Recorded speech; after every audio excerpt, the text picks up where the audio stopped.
In front of a crowd expected at better than 10,000, we crown a champion today as the Delaware Division I State High School Championship Contest matches the Smyrna Eagles and the Salesianum Sows. Hi, everybody. I'm Matt Janis alongside Emory Hunt. Thank you for joining us here on the NFHS Network. It is the top-seeded Sows, 10-1 on the year against Smyrna, who's trying to win its first state title in almost 4 decades. Emory, a lot on the line today. Championship, great atmosphere, a lot to look forward to. I got goosebumps just watching these guys warm up, and you see the crowd start to fill in and the energy in the stadium. It's going to be a great day. I'm excited about it. It is indeed. These teams matched up during the regular season and squared off in one of the wildest games we have seen in Delaware in decades.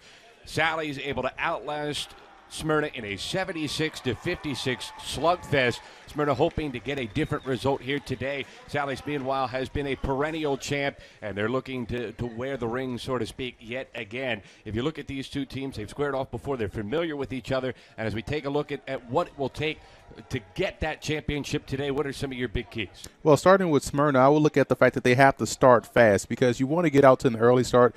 Big-time game, big-time opponent, get out fast, get out early, and then play protect defense on the back end. And also you want to contain Reader. That goes without saying. He's 6'4", 230 pounds, nearly 2,000 yards. He's probably going to cross that today in this ball game. You got to contain him. And you also have to protect the football. That's football 101. Do not beat yourself. The opponent is doing a great job trying to do that themselves. You don't be a part of it.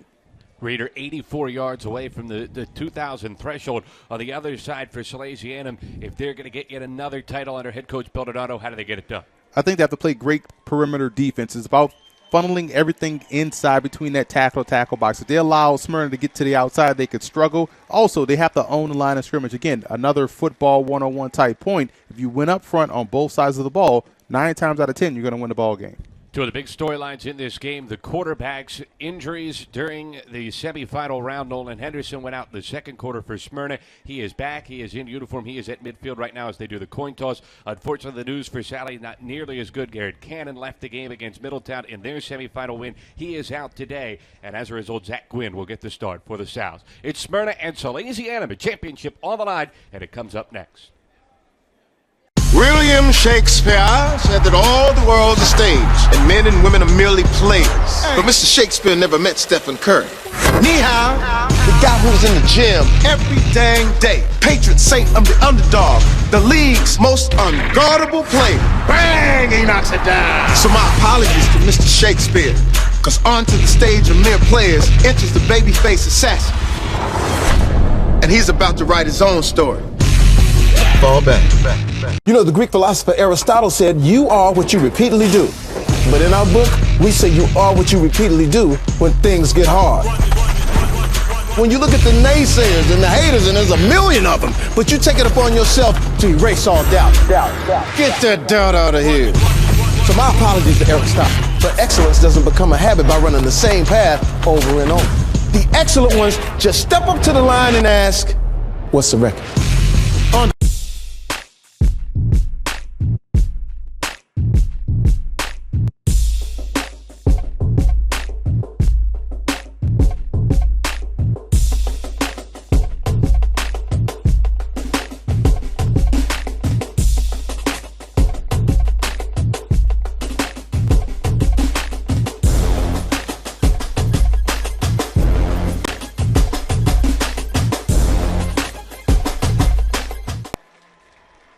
Welcome back to Delaware Stadium on an absolutely beautiful day for football. A state crowd on the line as Salesianum taking on Smyrna. The Eagles just won the toss. They will get the football first. We mentioned the matchup during the regular season between these clubs. So many points scored. It was more of a basketball game than a football game. The early start, important when you have a championship on the line. Smyrna dug themselves a huge deficit. Turnovers really hurt them. They were down 21 points in the blink of an eye. They fought back, took a second-half lead, but Sally's was able to hold on. For Sal's, they've played one playoff game. Smyrna has 2. Do you see any advantage there? Health-wise for the Sallies, again, you're more healthy coming in. But it also gives you that extra week of preparation, and that's always huge. They've played 2 games. Smyrna has. Sally's played 1. They're healthier. Had an extra week to prepare. This should be a great game, and we'll see how quickly that extra week of preparation help these guys out. Pierce Bartlett will kick off for Salesianum. And back to return for Smyrna. It'll be Charlie Taylor and Rodney Ruff. Sally's is in the Notre Dame type jerseys with the navy blue tops, white numbers, gold pants, gold helmets. Smyrna, meanwhile, in those white jersey tops, white pants, white helmets with the Smyrna logo on each side. We are just about set for football as a champion to be crowned today. The Division I high school football state championship game set to get started. And here we go, line drive kick. Will bounce its way to an up man at the 20-yard line. This is Brandon Bishop straight ahead. Fights his way past the 30, and he's out to the 33. And that's where the Smyrna offense will take over. Let's look at the starters for the Eagles. Nolan Henderson is the quarterback. Of course, the guy that makes this offense go is Will Knight, their outstanding sophomore running back. They start 4 receivers, Brandon Bishop, Dante Ritchie, Charlie Taylor, and Jared Gillis. The offensive line from left to right, Robbie Robinson, Phil Nix, Evan Gallagher, Taryn Carter, and Jaron Carter. They spread the field on first down for their own 33. Quick toss on the right side. It's Knight early. It'll be Knight often. He turns the corner across the 35. It's dragged down right around the 37-yard line. They'll spot him at the 36, so a gain of 3. It'll be second down and 7 for Smyrna. And that's a play right there. I love how they spread the field. They're going to force this defense to cover 53 1/3 yards wide, and force them to really weaken they're going to test their athleticism by formation. I love what they're doing right now very early on first play of the game. They love to go up tempo. They'll spread the field yet again, this time 5 wide, empty backfield. A rolling pocket to the left. Henderson's going to tuck, look to run across the 35, turns the corner up near the 40. And he's ushered to the sideline at the 39. Pretty good defensive pursuit from Zach Jerome, forcing him to the boundary. It'll be third down and 4. The starters for Sally's on defense, Kyle Cathers, Merrick Easton, and Jamal Whittlesley are the line. The linebackers, Bill Stradley, Evan Mullen, Josh Patrick, and Zach Jerome. Griffin Salvo and Michael Drake, the corners. Colby Reeder, the All-Stater at safety, and John Andreoli is the other safety. So a third down and 4 here for Smyrna at their own 39, moving right to left in this opening period. Just underway, 42 seconds into the game, scoreless in the D1 state championship contest. Here's a handoff. No, a keeper, I beg your pardon, trying to turn a corner and unable to do so. Henderson dragged down. He was hit at the 40, dove forward, but could not get to the sticks. Jerome there again. It's a gain of 2, and it's 4th and 2 for Smyrna. Yeah, great job right there by Zachary Jerome, doing a great job reading both the tailback and the quarterback. Tough play to play when you're right there at the point of attack, but he did a great job reading it, made a tackle, now they're punting. Some bodies moving in and out here for both teams. And a timeout going to be called by Salesianum. As they were going to keep the offense on the field, it appeared. They were going to run that wildcat look with Will Knight lining up as the quarterback. The same play they used to such success on those 2-point conversions. They've converted 50 of those this year. They were going to keep the offense on their own side of the field here in the early going. Well, they're playing the numbers, and I guess if you're playing that situation and you've been successful that many times, you know what you're doing. 10:45 left to go in the opening quarter. Sally's nothing, Smyrna nothing. This is a Smyrna team uber aggressive under head coach Mike Judy in his second season with Smyrna. Inherited a program that went 2-8 the year before he arrived, 5-5 in his first season, 11-1 so far this season. They got to this state title game with wins over Mount Pleasant and over William Penn last week. It was a come-from-behind victory over the Colonials. They're incredibly aggressive. They'll onside kick. They'll go for 2 almost every single time, and they try to convert a lot of 4th downs, and they're going to roll the dice early here. So you're telling me they play to win the game? Exactly. What else do you do with the championship on the line? From the 41, they need to get to the 43. Knight takes the snap, running left, not much there, cuts back, he's hit near the line, he fumbled the football, Sally's has it, and the Sows have held and will take over in excellent field position just over a minute 20 into this game. Outstanding play right there defensively. You know what they're trying to do. They're trying to get you to come upfield, and they're going to whip you around the outside. They stayed home, stayed disciplined, and was able to make the stop. Now they got the football back in a great situation. Knight knew he was in trouble from the start, tried to be patient, see if the blocks would open anything up. It never did. And so the fumble gives Sally's the football at the Smyrna 42. That's where they'll go to work, moving left to right here in this opening quarter. With their new quarterback, Zach Gwynn, under center. High formation to get it started. And a handoff to Colby Reeder. We'll see plenty of that. He breaks a couple of tackles as he goes straight up the middle. Fights his way inside the 35 to the 33. He got 9 yards on first down. Quite the start for Reeder. It's 2nd and 1. Yeah, that's a big boy run right there. 6'4", 230 running downhill. Gatorade Player of the Year, and you can see why on that run. That's 9 yards, and if he's able to do this on a consistent basis all game long, it'll be a long day for Smyrna defensively. Sorry. So 2nd down and 1. Football at the Smyrna 33. Another I formation. This time 2 wide receivers to the left. Tight end lines up to the right. Gwynn under center. Motion towards the near side of the field. They'll give to the fullback. Straight up the middle. Big hole. And tripping at the 20. Stumbling his way to the 18-yard line is Jerome. He may have lost the football late. They're going to say he was down, though, after it popped free. Smyrna was on top of the football, but it'll stay Sally's possession at the Eagle 19. As a former running back, I feel for Zachary Jerome right there. You had nothing but bluegrass in front of you. You fall down. You could have scored a touchdown, but big gain again. And what you're seeing right now is a simple line-up, get off the ball type football. Just I formation execution is key, and they're doing a great job of doing so right now. Got 14. It'll be 1st and 10 in the red zone at the Smyrna 19. Again, Gwynn under center. I formation, 2 receivers. Gives to Reeder. Hit the backfield, trying to fight forward. And got back to the line of scrimmage. Took an awful lot of effort to get there. Good job by Smyrna up front. Anthony Delray got there first, made the tackle at 2nd and 10. Yeah, you look at Rodney Ruff right there flying in there and taking the big guy down by his legs. You never want to tackle a big guy up high. You're just asking for trouble. But you take him down with his legs. He can't run. And great job getting the no gain on that play for the defense. Starters for Sally on offense. Gwynn's the quarterback. Reeder is the tailback. Jerome the fullback. Slot back is Griffin Salvo. Split end is Jeremy Ryan. And Kyle Cathers gets the start at tight end. On 2nd and 10 from the Smyrna 19. There's a flag down. Pre-snap movement and a false start will cost Sally's 5 yards. The offensive line. Left tackle Randy Sidnott. The left guard is Hunter Fleming. At center it's Sean Keating. Devin Schofield is the right guard, and Dom Mara is the right tackle. Meanwhile, Smyrna defensively, the line, Ryan Seymour, Jameer Smith, Anthony Delray, and Jeff Campbell. The linebackers, Eli Hutchinson and Josh Hutchinson. The corners, Clavon Witkowski and Jamal Powell. And they have a 3-safety look with Deuce Carter, Rodney Ruff, and Jake Kaiser. So 2nd down and 15 after the 5-yard penalty from the Smyrna 24. Another I formation with Gwynn under center. He'll give to the fullback, and charging forward is Jerome. And he'll get 3 to the 21. Not much space there. And so it'll be 2nd down and 12. As pretty good stop made that time defensively by Elijah Hutchinson.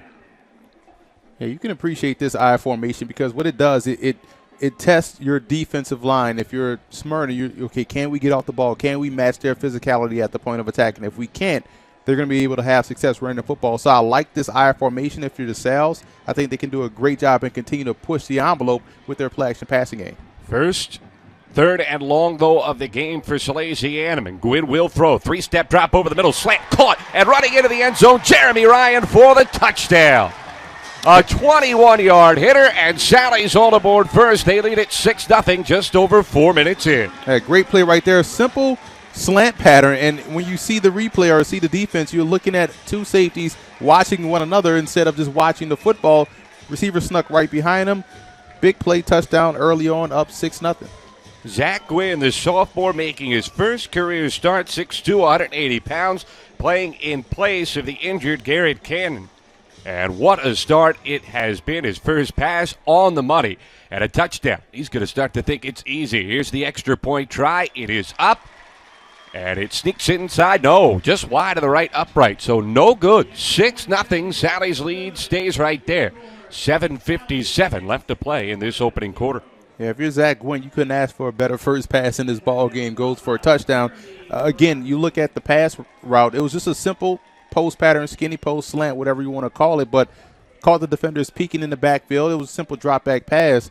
And if you're the Sals, you're looking at this. Okay, we can run the football, we can throw effectively when we need to, but this is a great offensive start for these guys. If they're going to convert 3rd and longs, it's going to be a long day. It's going to be a very long day for Smyrna. And again, that just by how they align themselves up offensively, it forces your defense then to honor that run game. But I tell you what, they were expecting better than 10,000 here at Delaware Stadium today. It looks like they have exceeded that number. The stands on the far side, just a ocean of red, as the Smyrna fans have really turned out. And on the home side, good showing from the Salesianum faithful as well. But right now, Smyrna has to come from behind. They trail 6-0 early. 4:03 into this game. Here's the kickoff. This one a little bit deeper. It'll be fielded right around the 5-yard line. Straight ahead return to the 10. Out to the 15, it's Charlie Taylor. Cuts at the 20. Makes a man miss at the 25 and works his way near the 30-yard line. So not bad field position here for Smyrna. They'll spot it at the 31. And the Eagle offense will go back to work after failing to pick up a first down. First time they had the ball. And he did some things real well in that first drive. I thought when they spread the field, they had their opportunities. You see right here as they line up, a ton of space, a ton of cushion being given to these receivers. Take advantage, get the football in those guys' hands quickly, and let them make a play.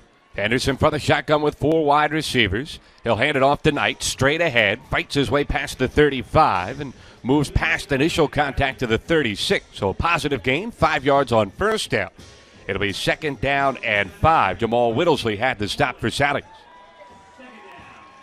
Mullen was in there as well. Smyrna runs that hurry up. This is part of their regular attack. It'll be Knight again up the middle and lowers his shoulder, bulldozes his way to the 39. Got 3 more. 3rd and short yet again for Smyrna. This time 3rd and 2. A nice situation right here. Your entire playbook is open because you have these receivers given a lot of cushion, and you have been able to run the football effectively. They'll split Ritchie and Bishop to the far side of the formation. 4 receivers overall. It's a keeper breaking a tackle in the backfield. Henderson, but can't get the yardage necessary. Pulled down right near the line of scrimmage. Maybe he got a half yard. And more importantly for Smyrna, Nolan Henderson a little slow getting up. He's all right. They give him the 40. It's going to be 4th and 1 for the Eagles. Yeah, big play right here because, again, they've tried to run that zone read with the quarterback both times. On subsequent series, he's been stopping. All you need him to do is break one tackle, and you feel as though that can pop, but he haven't been able to break that tackle. Earthquake package in yet again. They split 1 wide receiver wide, everybody else tight.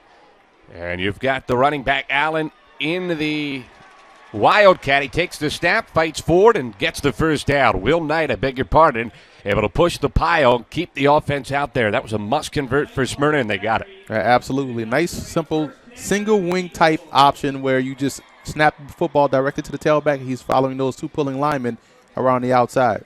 So first down at 10 for their own 42. 6.25 minutes left to play in the opening period. 6-0 Sally's lead.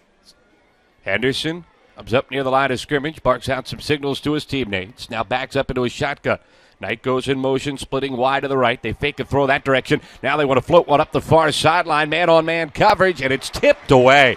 Great defense from Salesianum as Michael Drake was able to knock it away at the last second from Brandon Bishop. And it'll be 2nd and 10 for Smyrna.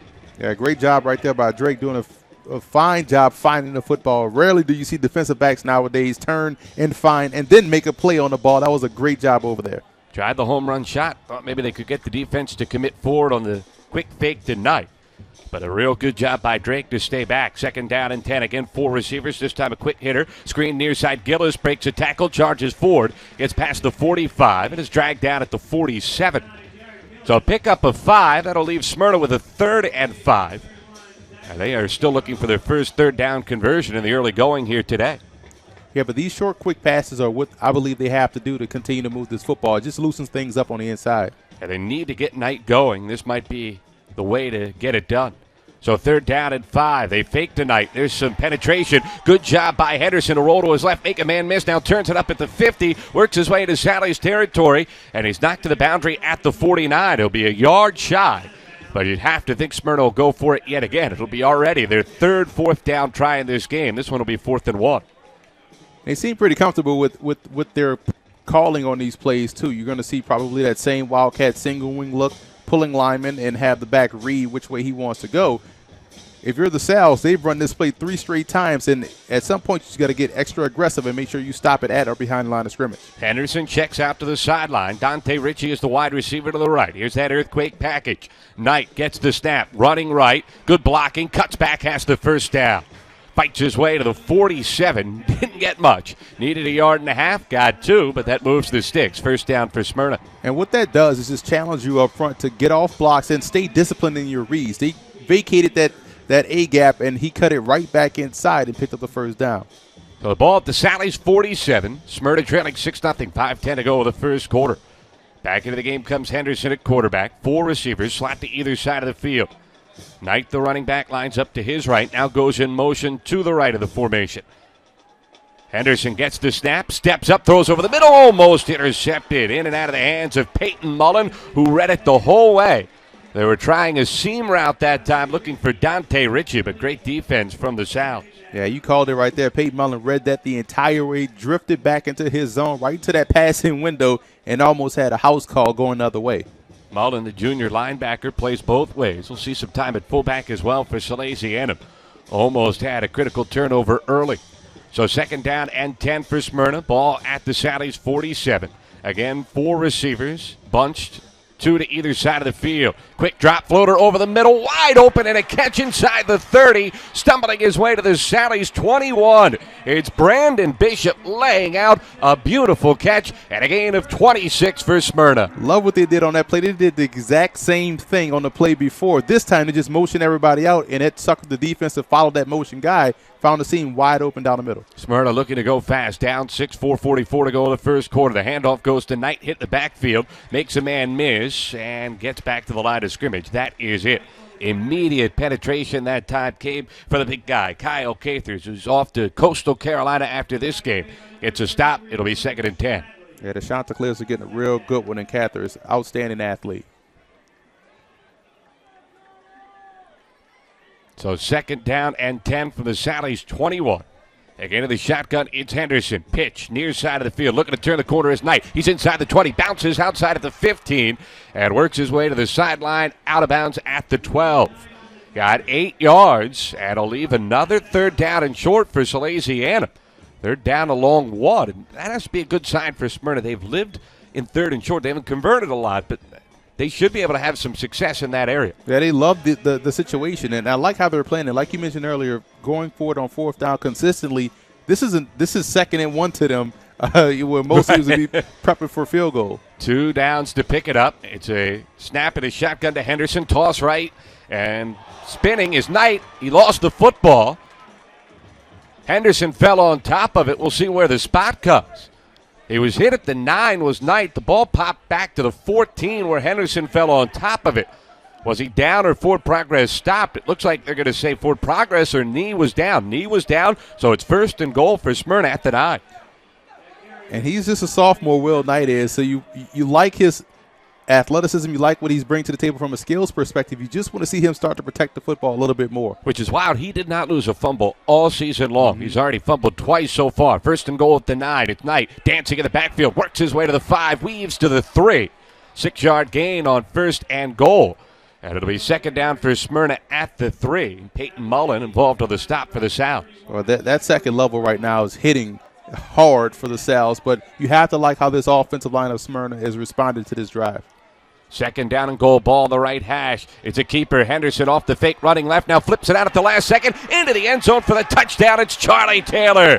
They faked to the back. It looked like a Henderson run, made the defense commit, and then Taylor wide got the last second pitch, and we are tied at 6. You love that old Chip Kelly package play. That was 3 plays in one you just watched there, folks. The dive play, the read with the quarterback coming around, and the option on the outside with the receiver just hanging low, staying behind the quarterback. And you saw a great read right there by Henderson for the touchdown. But, again, 3 plays in one. It's very tough to play defense nowadays with all these different offenses you got going on right now in football. The modern triple option right there, right? Right, exactly. It's tough you have to stay disciplined in everything you do. So here they go for 2 points. Nothing new for Smyrna. Everybody bunched except for the one wide receiver, Dante Ritchie, all the way out on the sideline. Knight takes the direct snap, hit at the 1, trying to fight forward, won't get there. And this game remains tied at 6 with 3:16 to go in the first quarter. So both teams a touchdown, neither able to convert on the PAT. And we are still tied at 6 in this Division I high school football state championship game. Gotta love the enthusiasm from both sides right now, and that's an excellent way to respond. Smyrna had 2 drives where they didn't really do anything offensively, and they were able to march down the field, playing their offense, playing their way, and put up a touchdown. So excellent drive right here. Way to respond. Now you want to see if their defense can come back out and get a quick stop. I think everybody was holding their breath after Sally's was able to get that initial stop and then convert it into a touchdown. Sally's, when their offense gets going, they can turn a snowball into an avalanche. Exactly, and they have the one element that a lot of teams nowadays across the country, they don't want to stop, and that's the power running game. You're able to line up and just blow guys off the ball. That's going to wear on you as the game goes on. So we're going to learn a lot about the mental and physical toughness of the Smyrna Eagles defense. Anthony Menino will kick it off here for Smyrna. If you're Sally's, you have to be prepared for the onside kick. That's why there were some late bodies subbing into the contest. Smyrna onside kick with a 2-score lead, not once but twice last week in the semifinals against William Penn. I don't think I've ever seen that before. Talk about playing to win. They keep you on your toes, man. They keep you on edge. You have to be in tune in the game with these guys you're playing against. Tied at 6, 3:16 to go first quarter. So here's Menino ready to kick it off. This time he'll angle it where it's caught by Androli. He'll run straight ahead to the 40, and pretty good field position for Salesianum up to his own 41. He caught that ball just across the 30.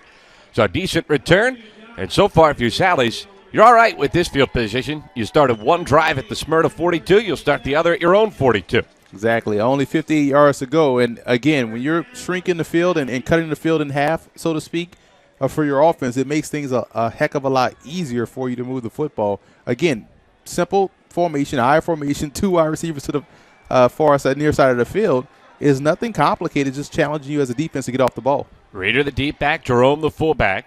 Motion from right to left goes Griffin Salvo. Handoff goes to Reader. Straight ahead, hit at the line. Bounces off first contact, but not much there. Dragged down at the 44. Great team defense as Reader was gang tackled. And it'll be 2nd down and 8 here for Sally. And that's what you're going to need, 11 guys to the football to take down Reader because, again, he's 6'4", 230. And when you have someone that tall running that fast and that powerful, it's going to be tough. You're going to need more than 2 guys to come out there and tackle him. Campbell and Delaware did a good job to hold their ground up front. So 2nd down and 8. This time they split the backs behind Gwynn. They fake the handoff. Gwynn running wide to the right. They miss a block. He's still able to make a guy miss, but he has nowhere to go. Dragged down at his own 43-yard line. Lost a yard, and it'll be 3rd and 9 here for Sally's. Great defense there from Smyrna. Pursuit across the board. Smithson may have been the first man there. And see, that's a situation where we say dance with whom you brought to the party. They try to make a perimeter play right there, and against a perimeter defense, a team that has that 4-2-5, a team that runs a perimeter offense, just do what you do best. Do what got you here, and that's this formation we have right here. Don't try to get creative. 3rd and 9. They converted their first 3rd down try into a touchdown. From the eye, it's Reader up the middle. Breaks a tackle, but then stumbles across the 45 to the 46. Smyrna steps up and gets a stop. They hold Reader to 3. And it's 4th down, about 6 coming here for Salesianum, who will punt the football. A heck of a play right there by Ryan Seymour, the defensive end, doing a great job. Just, again, clipping the ankles. You can't run without your legs. Great job getting the stop here on 3rd down. Now we're going to see if they're going to punt. Feeling real good right now if you're Smyrna. In to punt it away, Will Frangia. Averaged 35 yards per kick this season from his own 46. Has all day. It's off a high knuckleball. It'll bounce at the 20. Takes a Sally's hop. Rolls inside the 15. Now takes an awkward bounce. It'll be stopped dead at the 16-yard line. So pretty good punt. 38 yards. And Smyrna will take over at their own 16. 1 minute even left first quarter. Tied at 6. Yeah, absolutely right. They have to be feeling good about themselves, getting that defensive stop. Now offensively, can they put together consecutive drives where they're able just to slowly move the football down the field? That's going to be the biggest key. Smyrna going right to left in this opening quarter. 1 minute to go. 3rd time their offense has hit the field. 4 plays. No first down to the fumble. First time they had it. And they marched the length for a touchdown last time they were on the field. Henderson from the shotgun. Knight to his left. Knight takes the handoff. Dancing in the backfield. Fights back to the line of scrimmage and goes no further. Maybe a half yard if you're going to be real generous. Great job up front from Mark Easton. And it'll be 2nd down and 10 for Smyrna. Yeah, Salesianum has done a great job so far being in tune with the running game. I think they've done a great job in making this team one-dimensional. I'm sorry. So again from the shotgun, it'll be Henderson. 4 receivers. Quick throw near side. It's Gillis. Makes one miss. Can't make the second. fail to get the tackle. Only a 3-yard gain. Out to the 19. It'll be 3rd down and 7 here for Smyrna. 15 seconds left in the quarter. We'll see if the Eagles get one more snap off.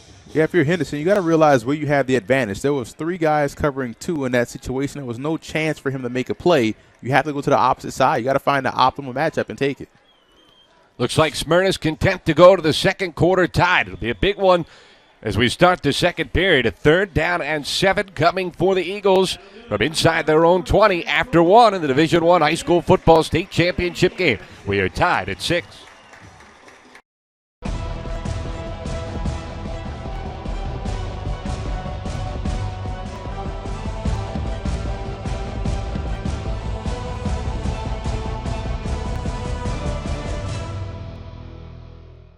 This event is brought to you by Olive Garden.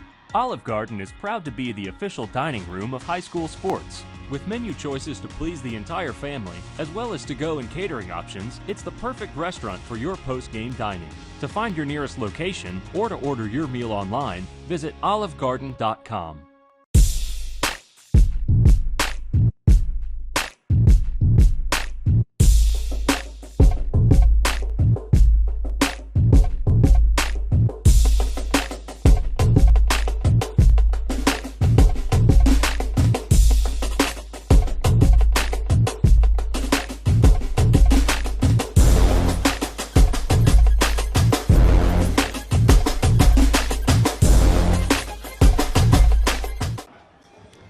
Welcome back, Delaware Stadium, where Smyrna is faced with a 3rd down and 7 as we start this second quarter from their own 19-yard line, tied at 6. Sally's and Smyrna, the D1 high school football state championship game.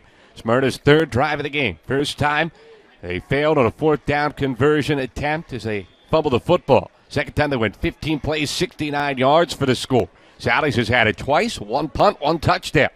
Now Smyrna trying to keep its offense on the field on 3rd and 7. Empty backfield, quick throw. Near side, it's Knight. Got some space at the 20. Makes a man miss at the 25. Dives across the 26 near the first down. He has it at the 27. Hey, great job right there. And that's exactly what you want. You saw them motion the guy out late, and they had numbers. They had 4 on 3. You go to the right side of the field where you have the advantage, and it ends up being a first down. Drake made the stop for Sally's, but just a little bit too late. So 1st and 10 for Smyrna at their own 27-yard line. 4 receivers, 3 left. 1 right, quick toss, running left, it's Knight. Cuts up at the 25, it is Dak just shy of the 30.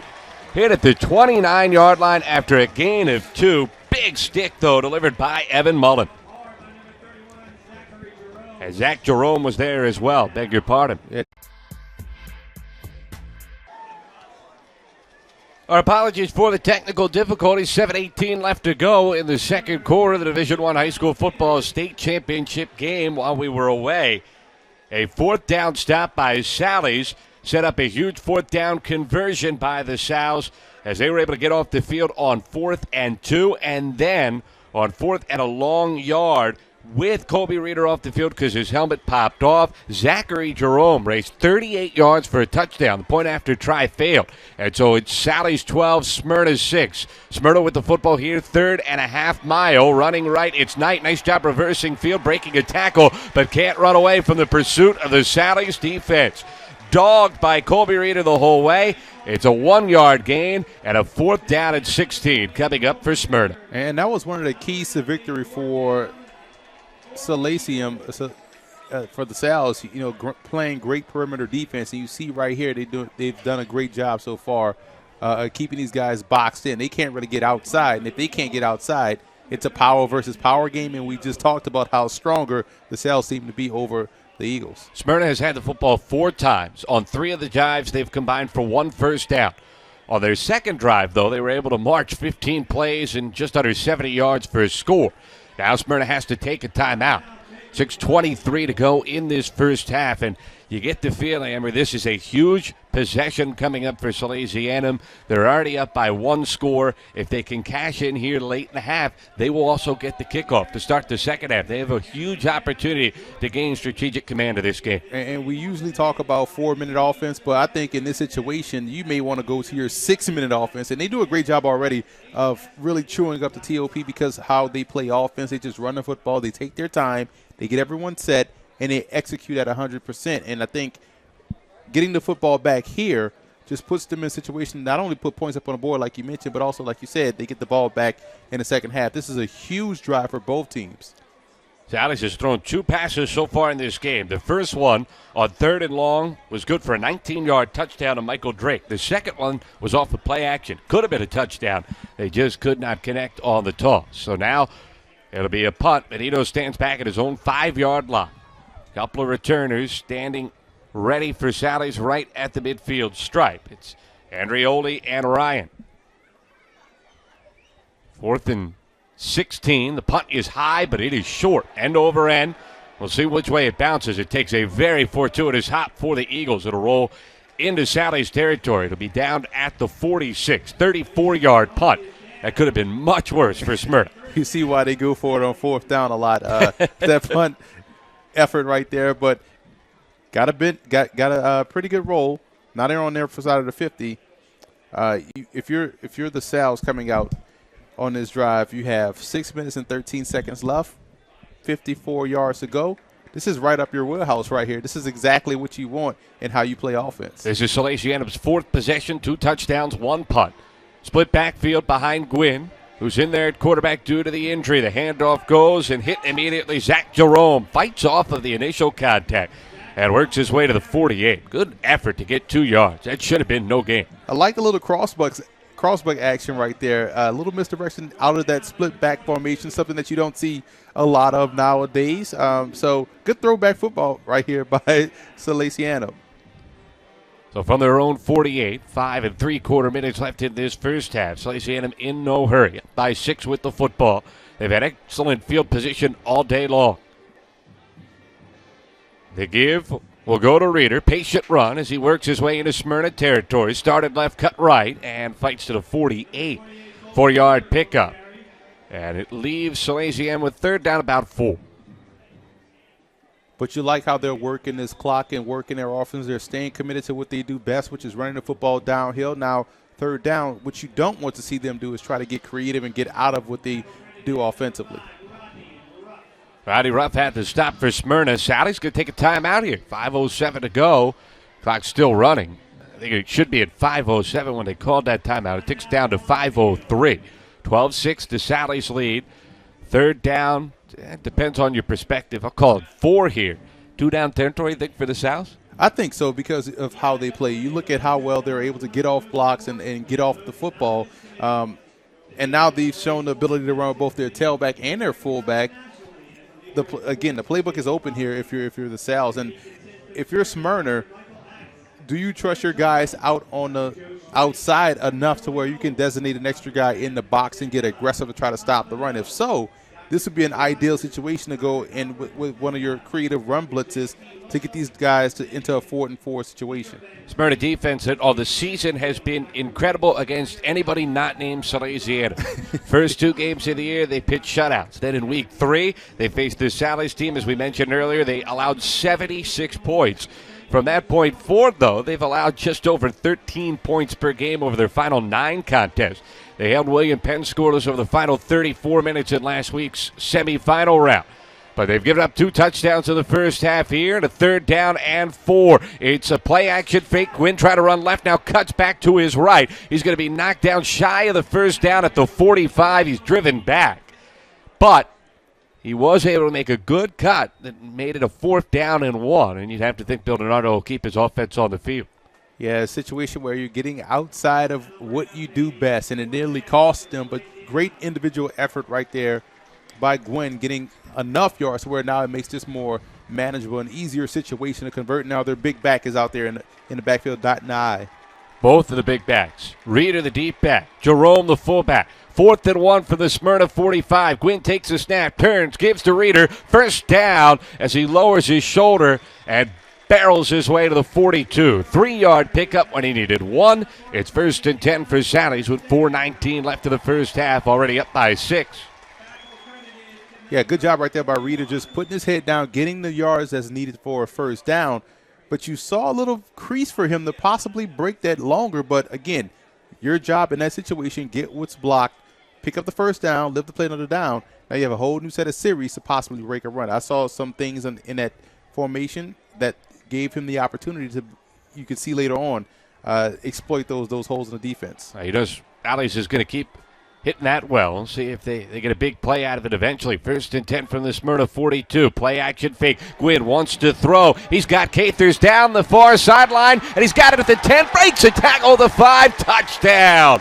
What a throw by the backup quarterback, Zach Gwynn. And a nice catch by the big fella. Cathers takes it in. It's 18-6 Sally. A lot of greatness on that play right there. You talked about the throw. Zach Gwynn put a straight-up dime on the receiver right there. And it's tough for a guy like Cathers, who's naturally a defensive lineman. So if you're a quarterback, you don't know how fast this guy is going to run. He ran a perfect route, perfect throw, ends up being a touchdown. Bill DiNardo has been making a living in this state for 3 decades now. Pound the football, and then as soon as they come up to stop the run, go over the top with play action. It's been a winning formula at Caravel and Middletown, and now it's Salesianum. And he'll go for 2 here to try to get the lead back to 14 with 3:51 left in this first half. Full house backfield, 3 guys lined up straight across. The handoff, no play action fake. A flag is down, no play. Jerome got the fake. They were trying to throw in the flat to Reeder. Instead, I think the Sows might back up 5. It's like a false start.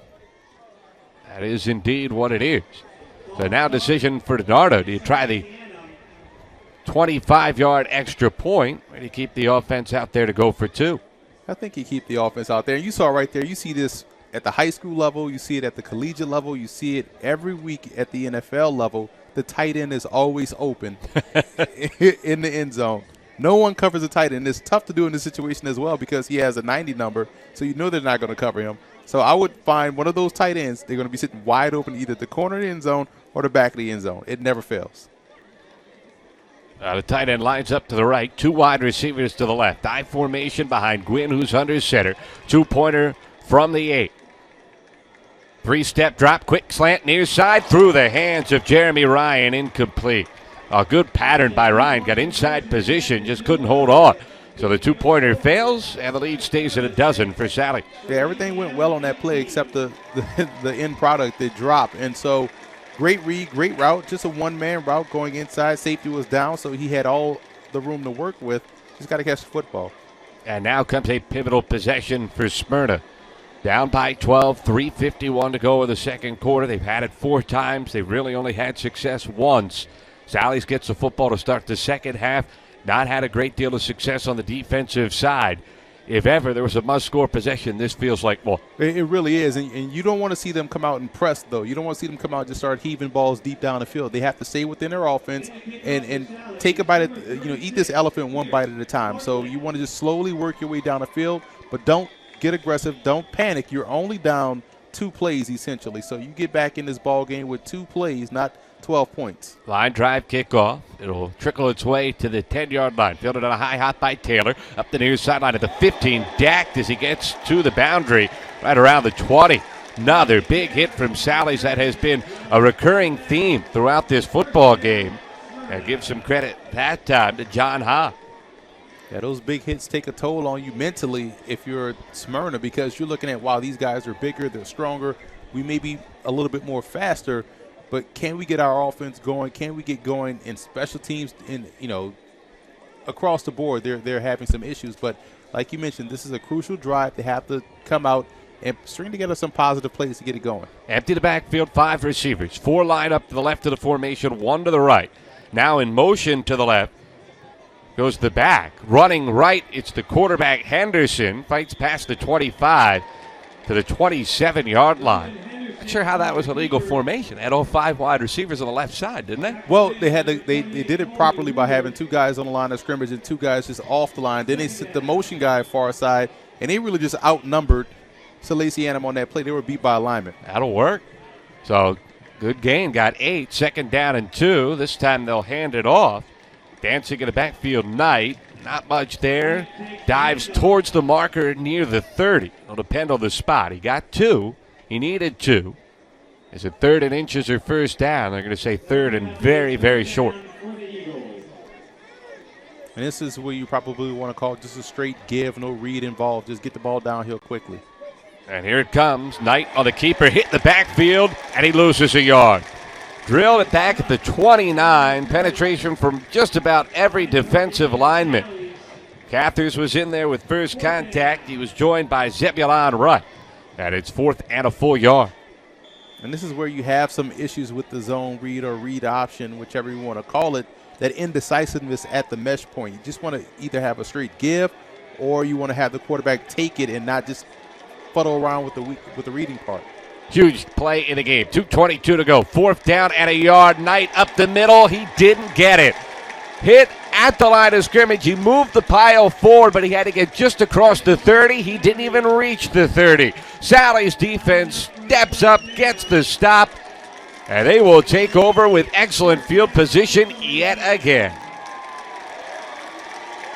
And you didn't think they were going to get – we just talked about how they could chew up the 6 minutes and go in the half with the lead.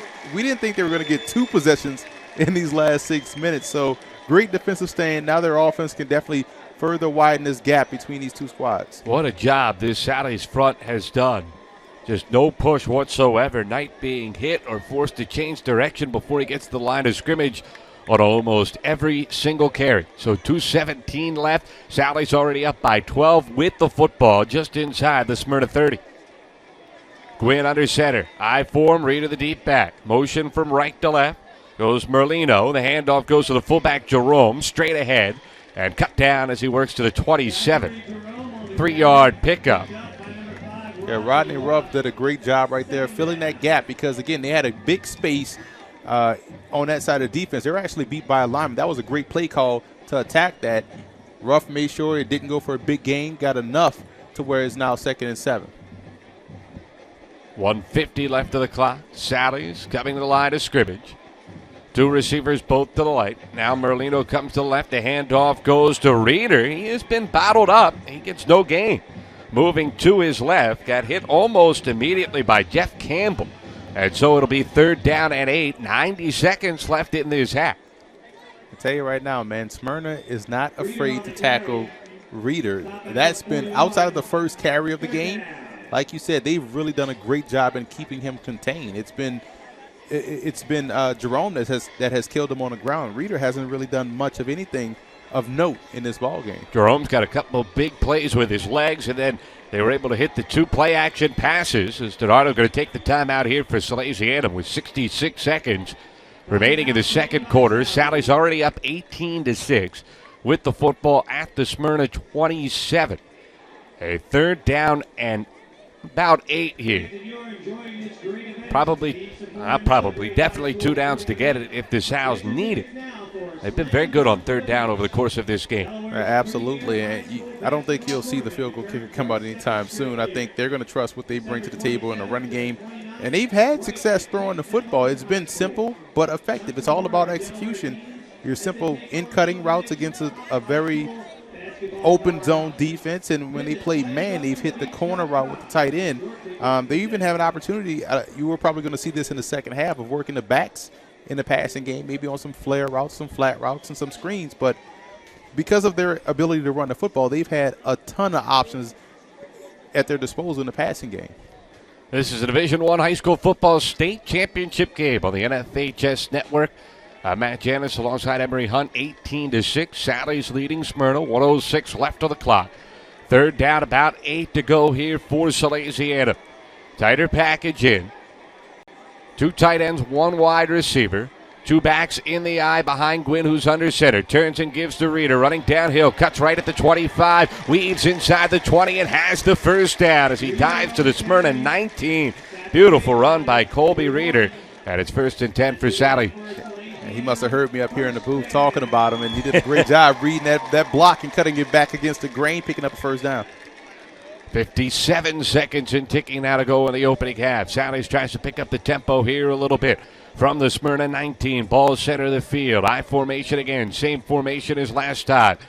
They'll play action fake. Rolling left is Gwynn. Now gives ground. Throws left. Diving catch made by Jerome at the 13. That's a good job by Gwynn because he wanted that tight end on the flag route. He was double covered. Came back down to his check down to Jerome for the play. But they said he was inbound, so the clock keeps running. 26 seconds and ticking.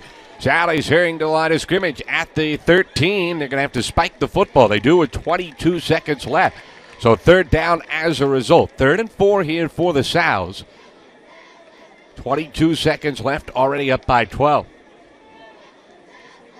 It'll be interesting to see what they do here throwing the football wise, because I think you don't want to run the risk of running the football, but you do have the option of having your receivers running those in-breaking routes like we talked about earlier. They've had success with that. Will they come back to it now up at the top of the screen with with the twin set? Salvo's out there in the slot. Ryan split wide. I formation behind Gwynn. It's Salvo in motion. Deep drop for Gwynn. Over the middle. Intercepted as he threw it for the end zone. It's picked off. Huge interception. Smyrna needed it in the worst way, and they were able to get it. And with 17 seconds left in the first half, the Eagles will take back over as they keep Sally's off the board. I believe Moses Carter got the pick. That's a great job cutting back inside of the receiver. He did a great job initially at the snap, getting a good bump, being able to stay within the play, and then making the interception. What happened here? They called a penalty? Oh, they're saying he was down at the... I thought it was a touchback. I beg your pardon. To say down at the 1. Wow. It looked like a touchback to me. So now Smyrna has got to push forward here with 17 seconds left to go in this first half. They can't just take a knee. Can't lose yardage. Nowhere to give ground to. Deep snap goes to Knight. He charges 4. Did exactly what he had to and more. Got 5 out of it, and that'll take us to the end of the opening half. Half that, quite honestly, was controlled by Salesianum. You have to feel good if you're the Sows, but if you're Smyrna, the one silver lining, it could have been much worse. Could have been much worse, and that big stop at the end gives you momentum coming back out. Your defense proved itself that, hey, we can stop these guys if we want to.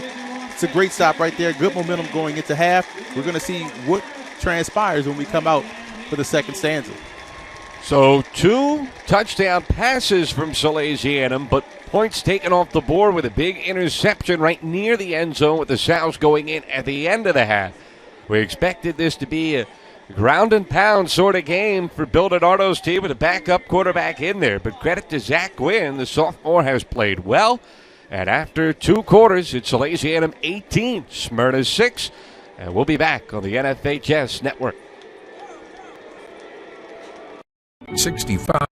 65 years ago, Virginia Farm Bureau made our local farmers a promise to protect and preserve the way of life they work so hard to establish.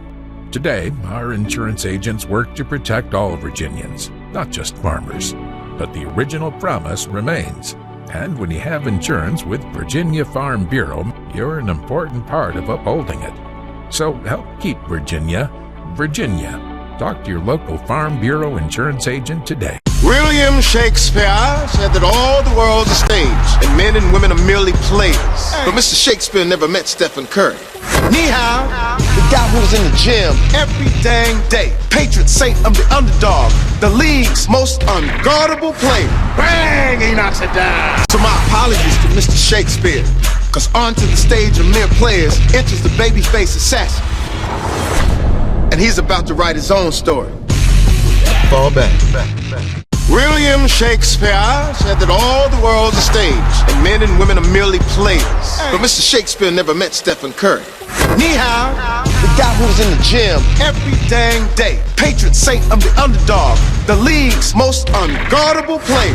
Bang, he knocks it down. So my apologies to Mr. Shakespeare, cause onto the stage of mere players enters the babyface assassin. And he's about to write his own story. Fall back. You know, the Greek philosopher Aristotle said, you are what you repeatedly do. But in our book, we say you are what you repeatedly do when things get hard. When you look at the naysayers and the haters, and there's a million of them, but you take it upon yourself to erase all doubt. Get that doubt out of here. So my apologies to Aristotle. But excellence doesn't become a habit by running the same path over and over. The excellent ones just step up to the line and ask, what's the record? Under Armour, get your feet straight. You know, the Greek philosopher Aristotle said, you are what you repeatedly do. But in our book, we say you are what you repeatedly do when things get hard. When you look at the naysayers and the haters, and there's a million of them, but you take it upon yourself to erase all doubt. Get that doubt out of here. So my apologies to Aristotle, but excellence doesn't become a habit by running the same path over and over. The excellent ones just step up to the line and ask, what's the record? Under Armour, get your feet straight.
This event is brought to you by Olive Garden.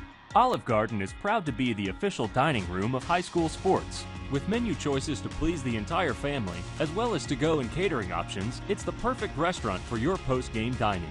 To find your nearest location or to order your meal online, visit olivegarden.com. This event is brought to you by Olive Garden. Olive Garden is proud to be the official dining room of high school sports. With menu choices to please the entire family, as well as to-go and catering options, it's the perfect restaurant for your post-game dining. To find your nearest location or to order your meal online, visit olivegarden.com. This event is brought to you by Olive Garden. Olive Garden is proud to be the official dining room of high school sports. With menu choices to please the entire family, as well as to-go and catering options, it's the perfect restaurant for your post-game dining.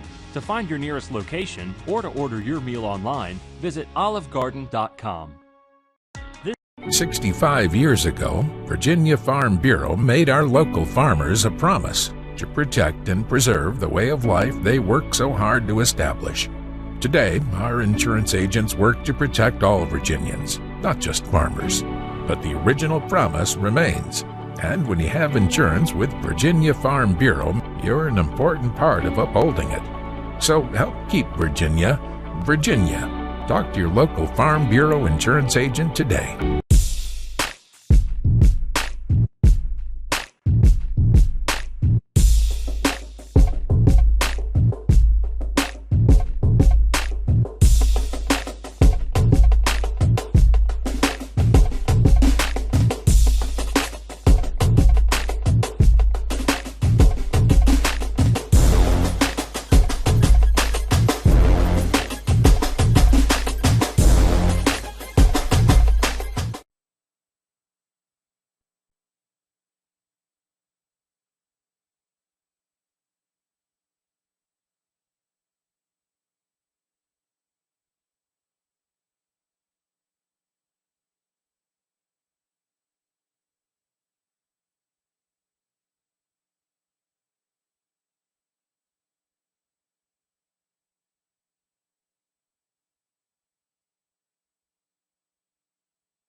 You know, the Greek philosopher Aristotle said, you are what you repeatedly do. But in our book, we say you are what you repeatedly do when things get hard. When you look at the naysayers and the haters, and there's a million of them, but you take it upon yourself to erase all doubt. Get that doubt out of here. So my apologies to Aristotle, but excellence doesn't become a habit by running the same path over and over. The excellent ones just step up to the line and ask, what's the record? Under Armour, get your feet straight. You know, the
'This event is brought to you by Olive Garden. Olive Garden is proud to be the official dining room of high school sports. With menu choices to please the entire family, as well as to-go and catering options, it's the perfect restaurant for your post-game dining. To find your nearest location or to order your meal online, visit olivegarden.com. 65 years ago, Virginia Farm Bureau made our local farmers a promise to protect and preserve the way of life they work so hard to establish. Today, our insurance agents work to protect all Virginians, not just farmers. But the original promise remains. And when you have insurance with Virginia Farm Bureau, you're an important part of upholding it. So help keep Virginia, Virginia. Talk to your local Farm Bureau insurance.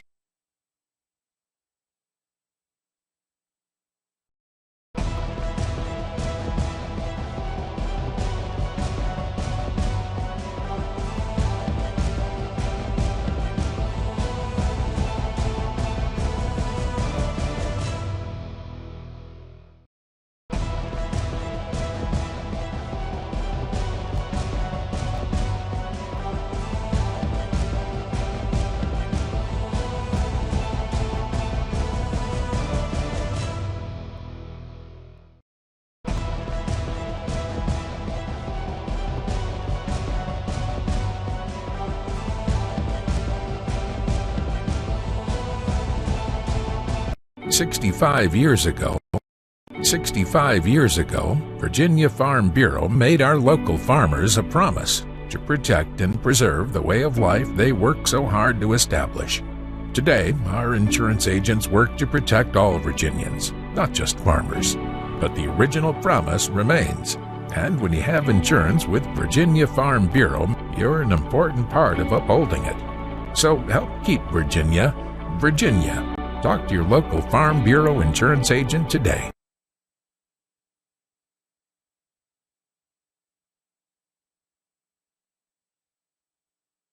This event is brought to you by Olive Garden. Olive Garden is proud to be the official dining room of high school sports. With menu choices to please the entire family, as well as to-go and catering options, it's the perfect restaurant for your post-game dining. To find your nearest location or to order your meal online, visit olivegarden.com. This event is brought to you by Olive Garden. Olive Garden is proud to be the official dining room of high school sports. With menu choices to please the entire family, as well as to-go and catering options, it's the perfect restaurant for your post-game dining. To find your nearest location or to order... You know, the Greek philosopher Aristotle said, you are what you repeatedly do. But in our book, we say you are what you repeatedly do when things get hard. When you look at the naysayers and the haters, and there's a million of them, but you take it upon yourself to erase all doubt. Get that doubt out of here. So my apologies to Aristotle. But excellence doesn't become a habit by running the same path over and over. The excellent ones just step up to the line and ask, what's the record? Under Armour, get your feet.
The Delaware offense of highway safety reminds you that when your speed increases on the road, so does the chance for a crash.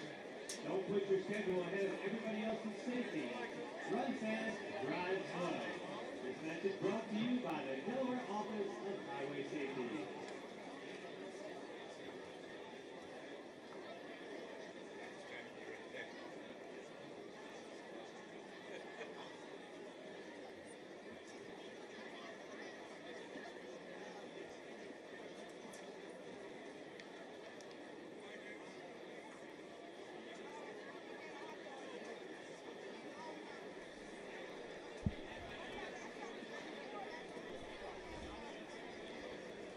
Welcome back, Delaware Stadium, the Division I high school football state championship game at the half. Salesianum, the top seed, 10-1 entering this game. They look like it. They lead third-seeded Smyrna by a count of 18-6. I'm Matt Janis alongside Emory Hunt.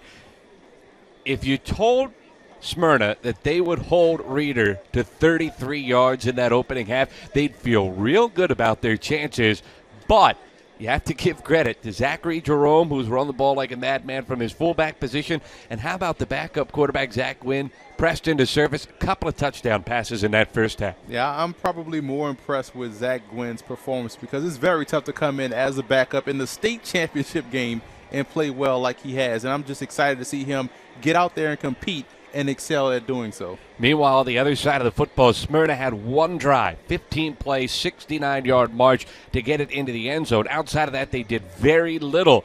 And the big key for the Salesianum defense has been the way they have contained Will Knight. 20 carries, 50 yards in the first half. Yeah, they've done a great job playing great perimeter defense, and that's going to be the biggest key in the second half. Can he continue to do so? And if you're Smyrna, your defense has played well. You stopped Reeder. You've done a great job getting off the field at times. Offensively, you wonder if they can start helping out their defense and getting points up on the board to make this a better game. Knight did eclipse the 2,000-yard rushing mark in that first half with his effort. But here's a guy who did not lose a fumble all season long. Lost a fumble on the initial possession. Granted, it was fourth down. They were going to turn the football over anyway, but you weren't expecting it. And then fumbled the second possession as well, although his teammates were able to get back on top of it. Tells you how physical Salis is playing defense right now. And we talked about in the first half how also Zachary Jerome has been on the delivering end of those physical hits and how well he's played. But Knight, I'm going to chalk up that first half to, championship game jitters and just anxiousness. I expect to see a lot better output out of him in the second half. At Sally's, Bill DiNardo's in his 12th season. He's won 4 state championships at this school. He's 24 minutes away from number 5. He also won 3 when he was a head coach at Middletown, so he certainly has plenty of experience. What do you think his talk in the locker room was with his team as they got ready for the second half? Well, just keep your foot on the gas and don't rest on your laurels of what you did in the first half. The first half is over. The second half is yet to be played. Continue to do what got us here. Execution, running the football, getting off the football well on both sides, and doing a great job defensively getting off the field. Meanwhile, Mike Judy's only in his second season at Smyrna. The turnaround has been remarkable, though. The year before he got there, this Eagles team was 2-8. His first season, 5-5. They jump all the way to 11-1 this year. They've already won 2 playoff games, but down by 12 at the half. What's he say to his team? He has to remind his team, like, hey, we have an offense that's unconventional. We can put points up on the board in a hurry in a lot of different ways. And if they continue to stay aggressive in how they've been playing all season long, they'll find themselves right back in this ball game. How about this crowd today, Emory? I mean, you look out at Delaware Stadium and the far side behind Smyrna's sideline, probably about 80% full. The near side near Sally's, probably about 60-70% full. This is a 20,000-plus capacity stadium. It's got to be, 75-80% full? I would definitely say that. And if I'm the Blue Hens keeping an eye on this, I may want to sneak out here and play a game as well with all these people sitting here watching. So you're right. Great crowd on hand, energy on both sides. The band has been playing. This has a college football feel. You can tell it's a state championship game. It's been a really good half so far. Reminder, there's another game coming up later tonight right here on the NFHS Network. This is the Division I high school football state championship game. The D2 title will be decided as well, as St. George's will take on Howard. So hope you will make us a part of your day all afternoon and into the evening. But right now, the concentration is on the task at hand for these two teams. Smyrna has to kick the football away. We mentioned already what they did last week against William and Penn, and really all season long, they are not afraid of the onside kick. You can't even call it a surprise onside kick at this point. It's an unorthodox timed onside kick. Pretty good chance they might go to one here to start the second half. Right. The surprise would be if they kick it deep, which that'll be the surprise. But you're right, especially with the way they ended the first half with the interception, great defensive stop. You want to come out and maintain that spark that you had going in. Again, whether it's a squib or an onside or just a short kick, we know this kick is not going deep down the field. Sally's lived with great field position in that first half. Certainly that would be the other end of the spectrum. If you don't recover it, you give the South another short field. But only 24 minutes of football left, down by 12, and your offense has struggled to get triggered. Want to do something to flip momentum. We'll see what Smyrna does. An 11-1 team looking for its first state championship in 4 decades. Meanwhile, Sally's 10-1 on the year, the top seed. They've been the best club all year long and looking for their 5th state crown in the last dozen seasons. We're set for the start of the second half. Smyrna kicking away down by 12. They'll kind of squib it, and it's fielded at the 40 on their own side of the field by Sally's and returned up near midfield. So kind of the worst of both worlds for the Smyrna. They don't get possession, and Sally still gets excellent field position as Merlino caught it at his own 40 and returns it up to the Sal's 49. Yeah, 51 yards to go on offense. And if you were to tell me as an offensive coordinator, you're going to operate with 51 yards of field every time you touch the football, you take that in a heartbeat. So great opportunity for an offense that's going to come out and do what they do best, just line up, I formation, motion the guy across, and run downhill. Now, we don't have the stats right in front of us, but you have to think average starting field position for Sally's right around their own 45. It's going to be a play action to Reeder. They give to Merlino, end around, going left. He's hit in the backfield and stopped for a 1-yard loss. Great pursuit by the Sally's defense as Hutchinson chased it down and made the tackle. You know, that was a great play design right there. Great defensive effort to stop that play for a loss, but we've seen this play before. We saw it LSU versus South Carolina. Ran the same play, the lead dive, then have the end around coming the same direction. But great job staying home by the defense. I thought that was excellent right there on the edge. Yeah, Hutchinson, we didn't give him any credit in the first half because he's listed 35 on the roster, switched to number 41. He made the play. Second down and 11 for Sally's at their own 48. This time the handoff to Reeder. He is hit and stopped in the backfield. Big time play by Rodney Ruff. He loses 4, does Reeder, and it's 3rd and 15 coming here for Sally's. What a start to this second half for Smyrna. And Ruff is a senior that has been in on a ton of tackles on Reeder. He has Reeder's number so far in this ball game, but he's been excellent coming up and run support, stopping the ball carrier at or behind the line of scrimmage. That was a huge play right there for the Eagles. Smyrna's staff talked all week about the need to contain the All-State running back, the State Player of the Year, Colby Reeder. They've done that. It's been other players that's hurt them. Here's a toss to Reeder, running right. Pursuit is there, nowhere to run. He's ushered to the sideline after a gain of 2. Again, Ruff was there. He had some help from Elijah Hutchinson, and it's 4th and long. Great start to this third quarter for the Eagle. Yeah, you can start to see their confidence growing defensively, making stop after stop, and they're slowly backing Salesianum up. And that's just huge. Now you want to see if their offense can build on that confidence. This is 2 great defensive efforts in consecutive series by the Eagles, and now you want their offense to match their intensity and their execution. Only the second punt of the day for this Salesianum team. So Smyrna will let the ball bounce inside the 10. It rolls inside the 5. What a kick. All the way down to the 1-foot line. You cannot do it any better than Will Frangia just did. A 53-yard punt. Looks like a touchback. Oh, they're going to say that ball trickled to the end zone. He went too far with it. He got greedy. He walked back not knowing where you are on the field. His feet were in the end zone when he picked up the football. So, yeah, that should be a touchback. No, now they're going to change their mind. In a high school game, the ball has to cross the plane. Your body can go into the end zone. It's the ball that has to get there. And there it is. I thought he did it perfectly. I thought he got it at the 1-foot line, and it looks like where they're going to spot it. So not only do they have to go 99, they got to go 99 and a half.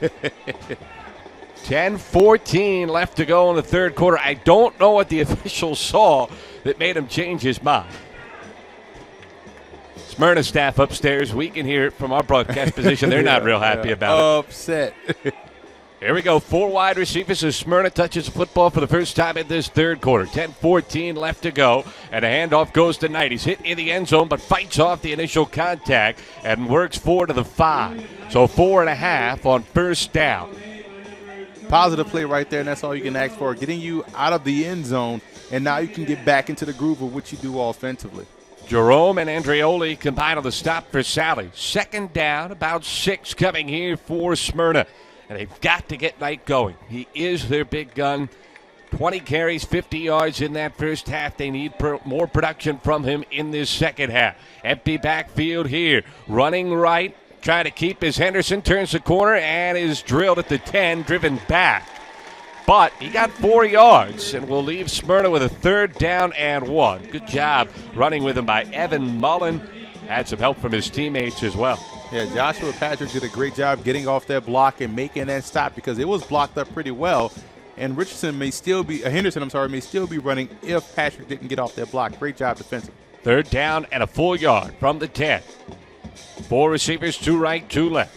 Anderson to the shotgun with Knight to his right. High snap, gets it, hands it off to Knight. Now he'll flip it out wide. It's a first down as Charlie Taylor makes the catch, spins his way to the 14. Little razzle-dazzle, gets 4 and moves the sticks for Smyrna.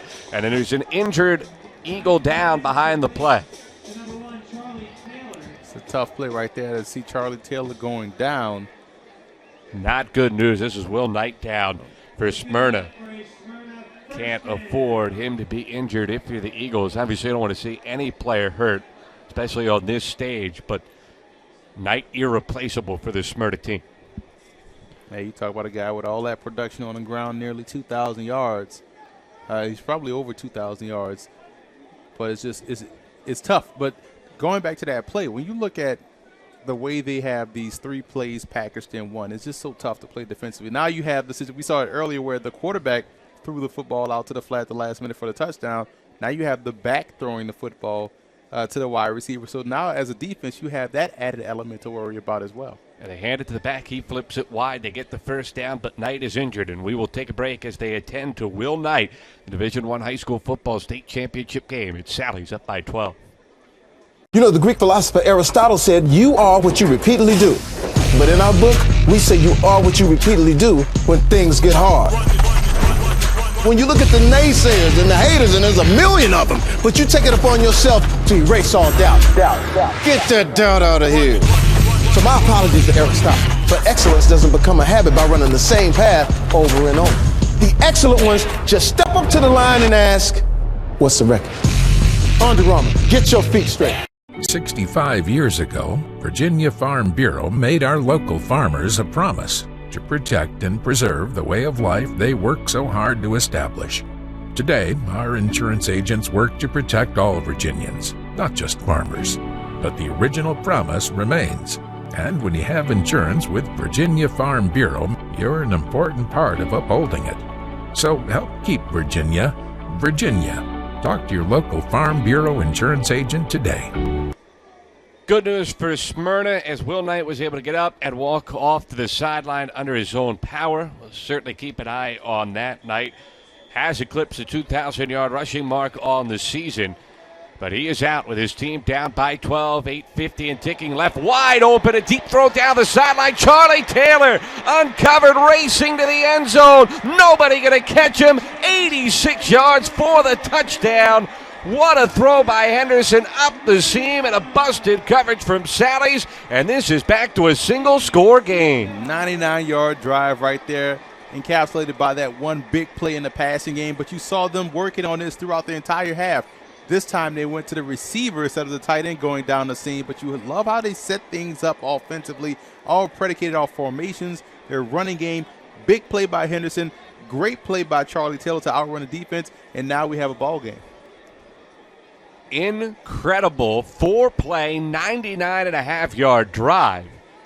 And now, if you're Smyrna, things have changed, or have they? Because normally this is Will Knight's spot. This is where he excels, and he's back out there. So great news for the Eagles. Not only did they get the touchdown, the one play he's out, but he's right back in the game looking healthy. Right back in the game, ready to go, giving that effort, and you love how he's out there competing in the state championship game. Boy, did that storyline change in a hurry. So here comes the bunch formation with a one wide receiver split wide. Knight going to take the snap. He wants to throw and nowhere to go. It's incomplete. So the two-pointer fails. Smyrna 0 for 2 in that category today. And with 8:41 left to go in the third quarter, even without the two-pointer, it's still a one-possession game. Sally's 18, Smyrna 12. Again, like I said before, you're only down 2 plays. You're not down 12 points. Think in terms of plays, not points. And that way your football team can galvanize and get right back focused to what they need to be doing, which is executing at a high level. And they did a great job in that situation to get the touchdown. Sally's defense that was so sound in that first half. What happened, you think, there on that coverage to start the third quarter? Everyone in the blue jersey bit on that fake. And you saw they've run that play a couple of times. They haven't sneaked the receiver downfield. This time they did. They jumped that short hitch route, try to make a tackle. You like that they've been aggressive, but again, sneaking the receiver down the middle of the field, wide open, uncovered. And that's the byproduct of playing man coverage, like a tight zone coverage, to where you may get a lapse in a breakdown in coverage, and guys run wide open. We've seen this twice today, one by the tight end and one now by the receiver. So here we go. Buckle up. Got a football game all of a sudden. 6-point affair. 8:41 still left to the third. They line up looking like it's an onside kick. Here it is. Takes a high hop. It's loose, and Smyrna looks like they might have fallen on it at midfield. We'll wait for the official. No signal yet. They're saying Sally's ball. Oh, no, that's a bad call if they're going to say that football didn't go 10. It absolutely did. Not only did it go 10, I don't think Smyrna touched the football until it went 10. They waited. They are calling a legal touch. The officials doing the best they can, but from our perspective, we're sitting right at the midfield stripe. That ball got to the midfield line and then rolled back. They waited on that football. They did everything right except get the call. Tough call right there if you're Smyrna, but again, your defense has proven the fact that they can get out and stop now. Their run defense was excellent this last drive. Can they have an encore performance on this one? Wow, what a swing. Instead of Smyrna's ball with a chance to tie or take the lead, Sally's has excellent field position again. This time at the Smyrna 49. It's Reeder running off left tackle. Hurdles a tackler as he works inside the 45 to the 44. A gain of 5 yards. It'll be second down and 5. As Campbell combined with Smith to make the stop for Smyrna. And that play resembled the first play of the game where he got 9 yards, and see him come out getting 5. You have to like his chances getting into a groove, and I think they're going to get back to basics on this drive right here, just starting to feed Reeder and get him going and hopefully crossing over 100 yards. 3 carries, only 1 yard, though, so far in this second half. Smyrna's defense certainly has been up to the task at least early in this third quarter.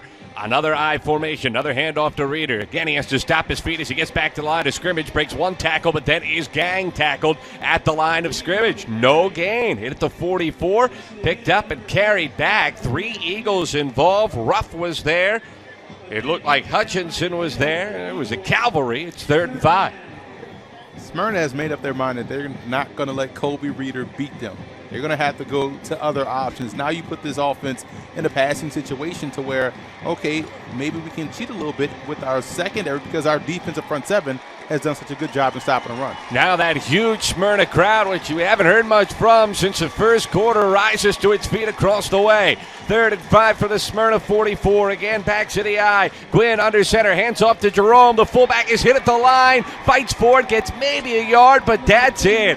4th down as Smyrna gets the stop. Decision time for Bill Donardo. He's already made it. He sends the punt unit onto the field. Now, people talk about momentum isn't real, but you've seen from the from the end of the first half, how well this defense has responded. They have really stonewalled this offense from that point on, and you have to like the confidence that's gaining by Smyrna. They're playing a little bit more aggressive. They're getting off blocks. They're stopping the run. And they're putting their offense back on the field. And we just saw what their offense did, 99.5 yards away from the end zone. Boy, those people that don't think momentum's real, I start to think that they're robots or Right, something. robots. No doubt about it. It plays a factor. Perfect punt last time for Sally's. This time they took too long. Flag flies, delay of game will back them up by 5 yards. At the end of the world if you're Salesianum. Short field to kick this ball away, but it just adds another chance for Smyrna to celebrate and get that crowd going a little bit. Exactly, and if you're Brandon Bishop back there returning the punt, I believe you want a chance to atone for what happened the last drive as far as when you let that ball fall all the way inside your 1 yard line. It's like Moses Carter now will go back there instead for Smyrna. He stands at the 15-yard line. Low kick handled, or low snap I should say, handled, high kick. Kind of a spiraling bounce at the 25. It'll trickle inside the 20, hits towards the sideline, and out of bounds right at that 20-yard line. So a 29-yard punt, much better field position for Smyrna. Still on their own side of the field, but all of a sudden, 6:18 left, down by 6 with the football in hand. You see the far side is very loud. They're active. On our side here in the press box, quiet Salesianum crowd on hand, just kind of nervous right now. It's something we haven't seen from this group early throughout the course of the first half. Interception just before halftime really turned this game. Sally's was driving in, looking like they were going to go up by 3 scores. Instead, now Smyrna football down by 6. Empty backfield, looking to throw. Now stepping up, being hit for no gain was Nolan Henderson. Good job up front. Easton got there and was able to chase him down from behind. It'll be 2nd and 10. Yeah, good defensive stop right there. Nothing was open downfield throwing the football.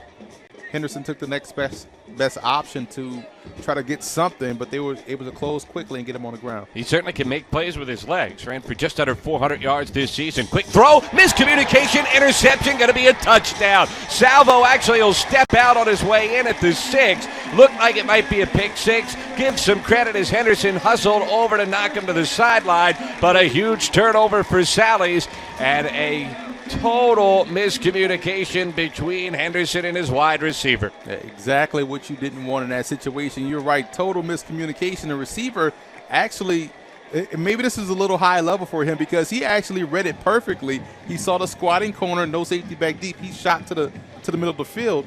Quarterback threw the quick hitch. Cornerback was sitting right there squatting on that route, and we saw the result. Salvo knew what was coming. Unfortunately, Gillis did not for Smyrna. And so the game swings right back towards Sally's now as momentum being exchanged left and right to start this second half. First and goal from the 6 for Salesianum. They give to Reeder up the middle, has a hole and closes quickly as he works down to the 3. Gets halfway home. It'll be second and goal for Sally's at the Smyrna 3. 5:31 and ticking left in the third. Sally's up 18-12. Now, this offensive line of Salesianum has done a great job all game long. You see right there the opening on the inside. Those A and B gaps right now on both sides of the center and guards are wide open. There's no Mike Backer in sight for Smyrna to step up and make that play. Second down and goal from the 3. Ball in the near hash. One wide receiver to the left. It's Cathers. I formation behind Gwynn. He turns, gives to Reeder. Up the middle, touchdown. Salesianum, ball pop free. I think he broke the plane first. Still no signal. What's going on? Sure looked like a touchdown. All Sally's players thought it was a touchdown. I think Smyrna's did as well. And Smyrna has the football.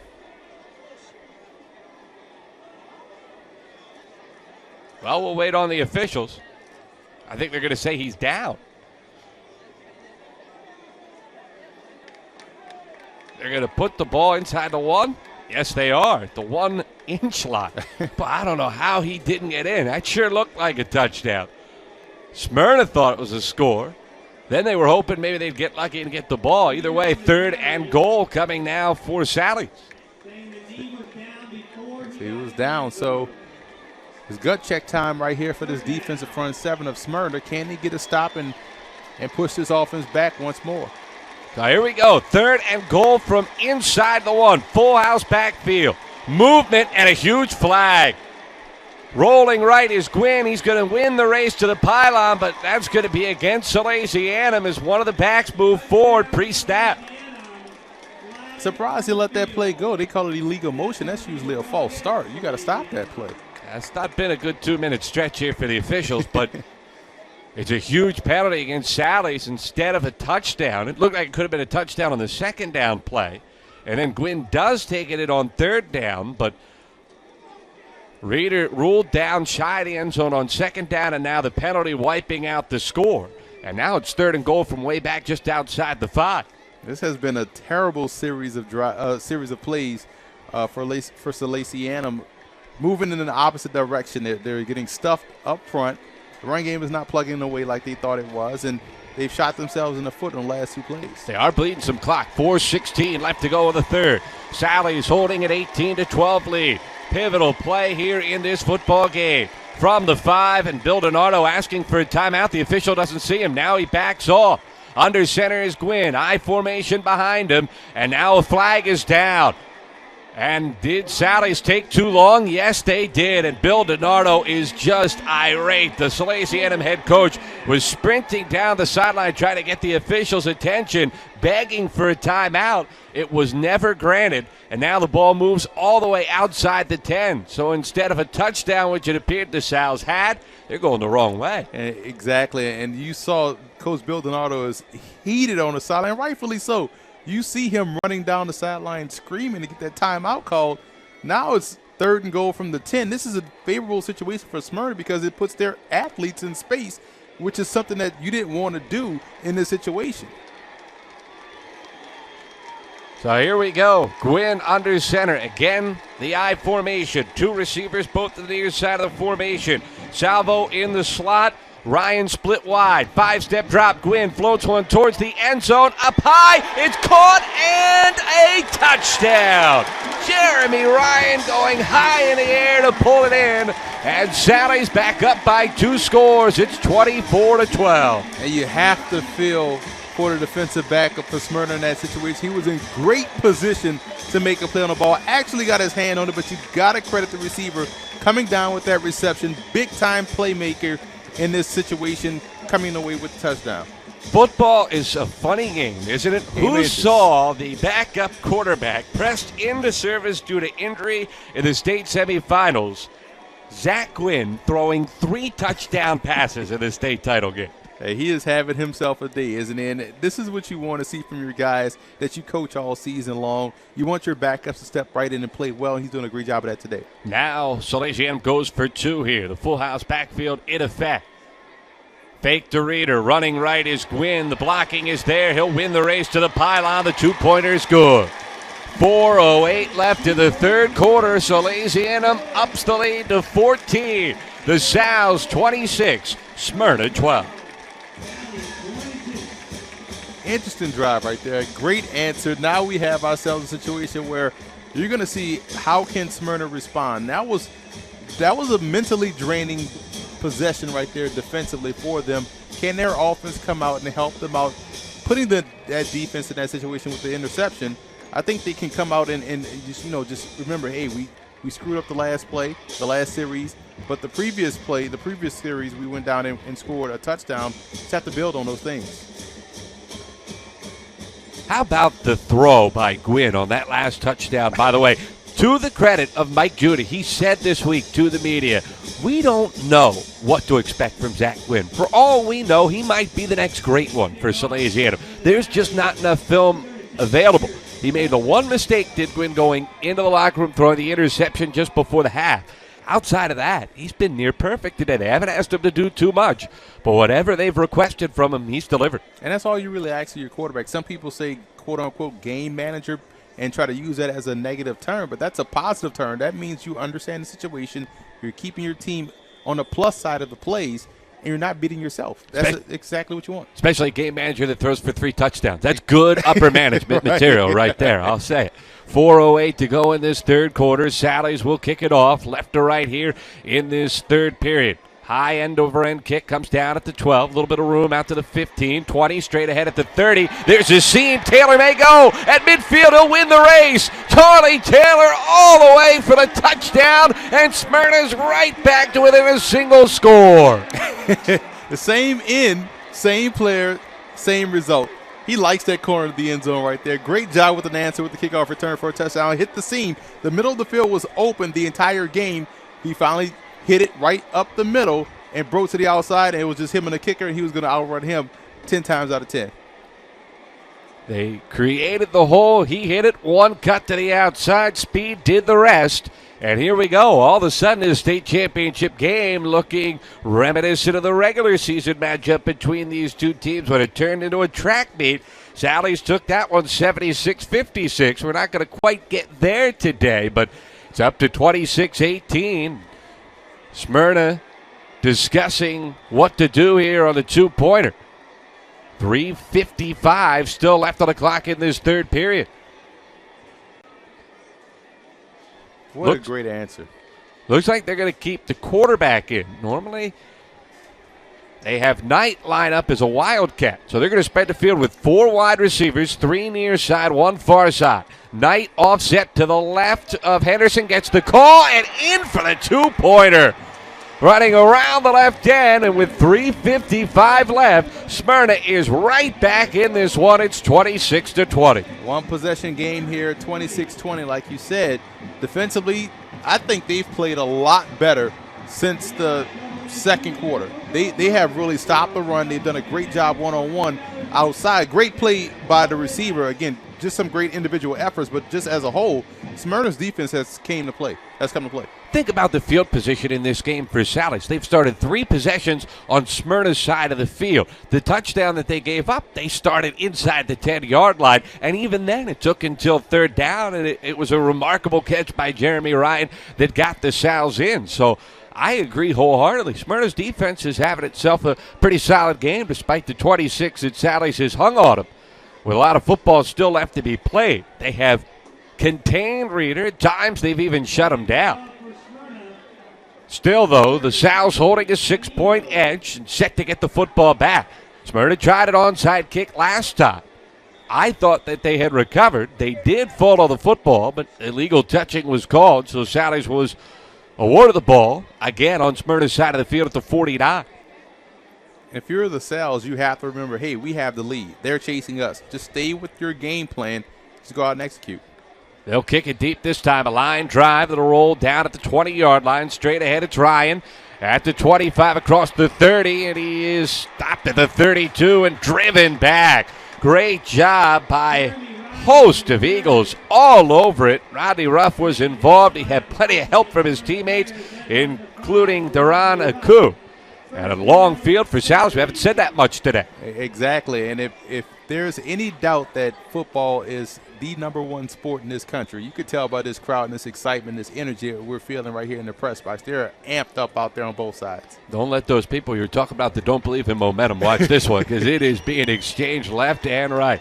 First and 10 for Sally's at its own 32-yard line. Reeder up the middle, bounces wide to the right, is hit at the 33, and dragged down. Smyrna continues to answer the bell against the best running back in the state. Aku, another stop.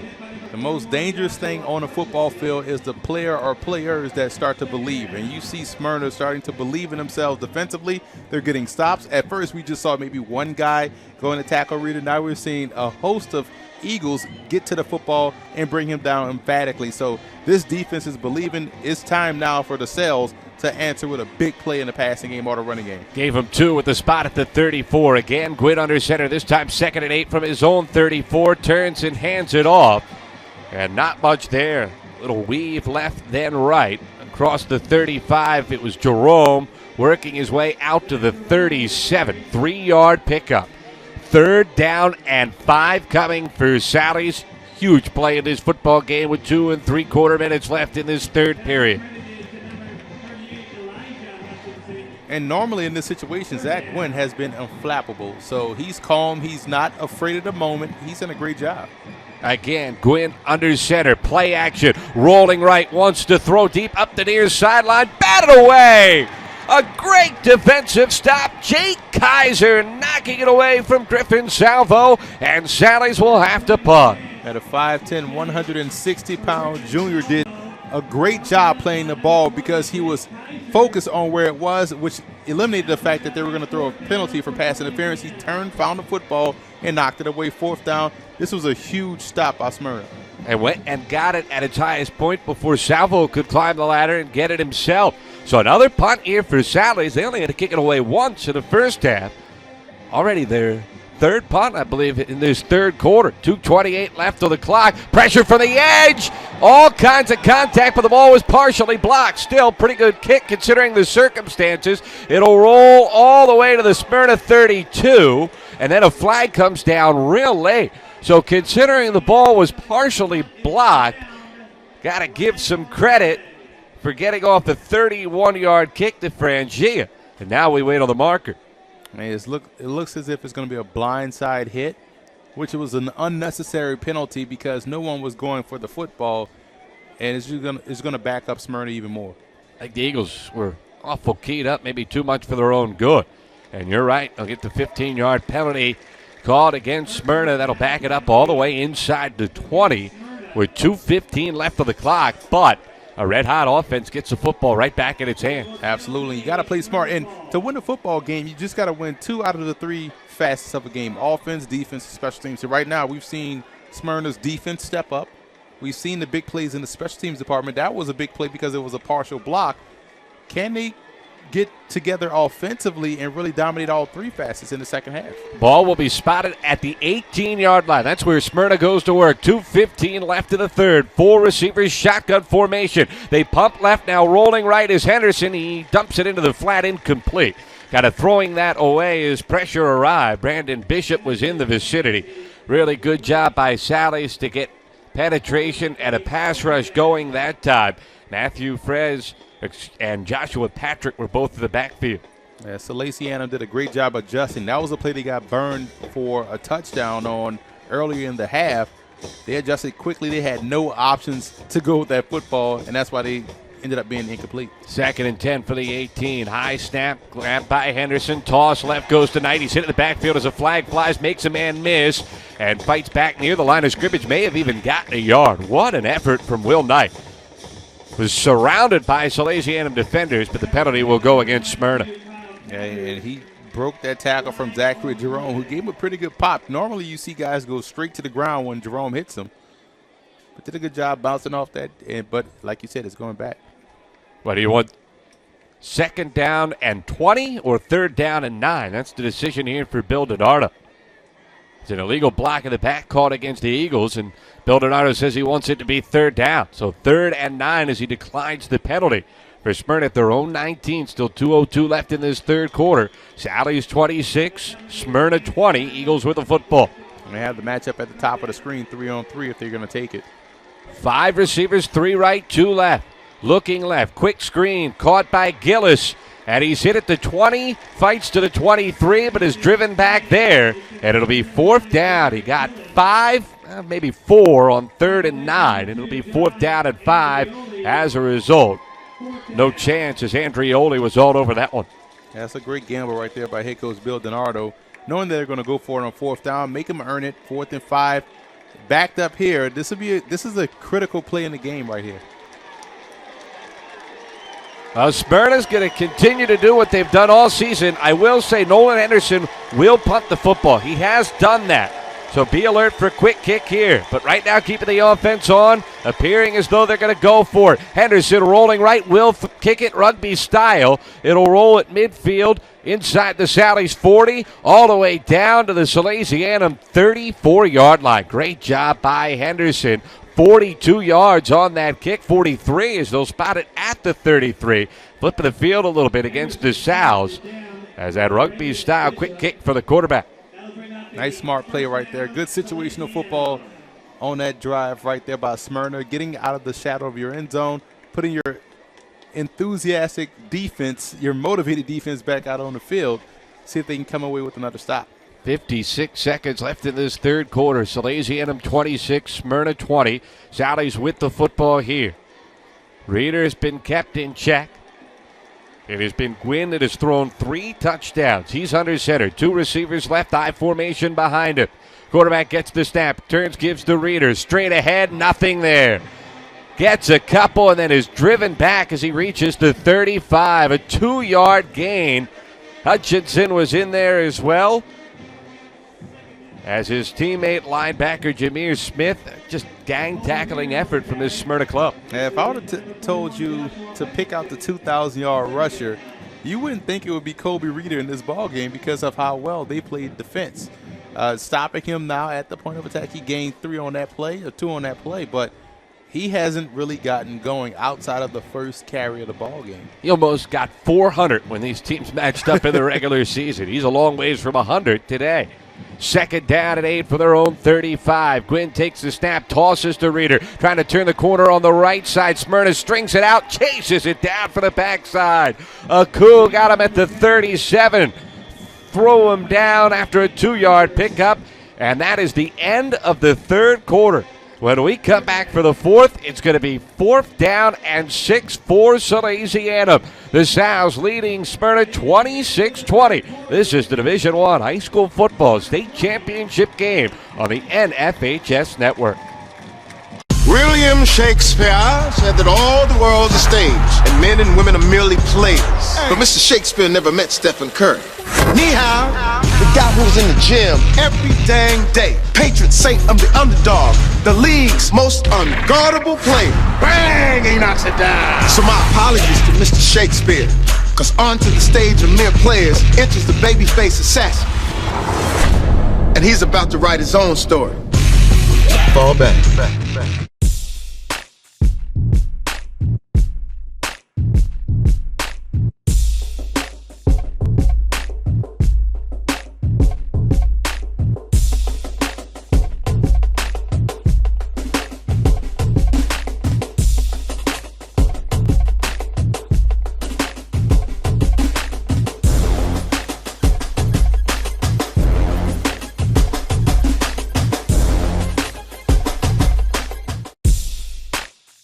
6 for Salesianum as we start the fourth quarter. Sally's holding a 6-point lead.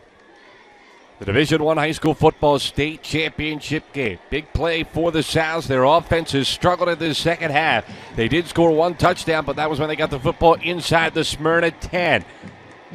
I formation behind Gwynn. Two backs. Cather's in motion, the tight end. They give to Reeder. Reeder has nowhere to go. Hit at the line and stopped for no gain yet again. It has been a recurring theme all afternoon. The Smyrna defense, led by Josh Hutchinson, getting itself off the field by stopping the state's best player. And they've tried to run outside. They've tried to run a little toss. They've just tried to run power. All three have been stopped by this Eagles defense. Great job defensively on this drive. Smyrna has never led in this game. They trail by 6 and ready to get the football back, and Sally's has to waste a timeout. Bad time to take a timeout if you're the Sows with 11:19 left in the fourth quarter.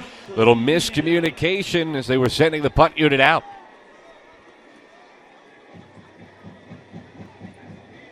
Can't have these blow-ups in late in the fourth quarter in the second half. 2 timeouts now used, and those may come back to bite them.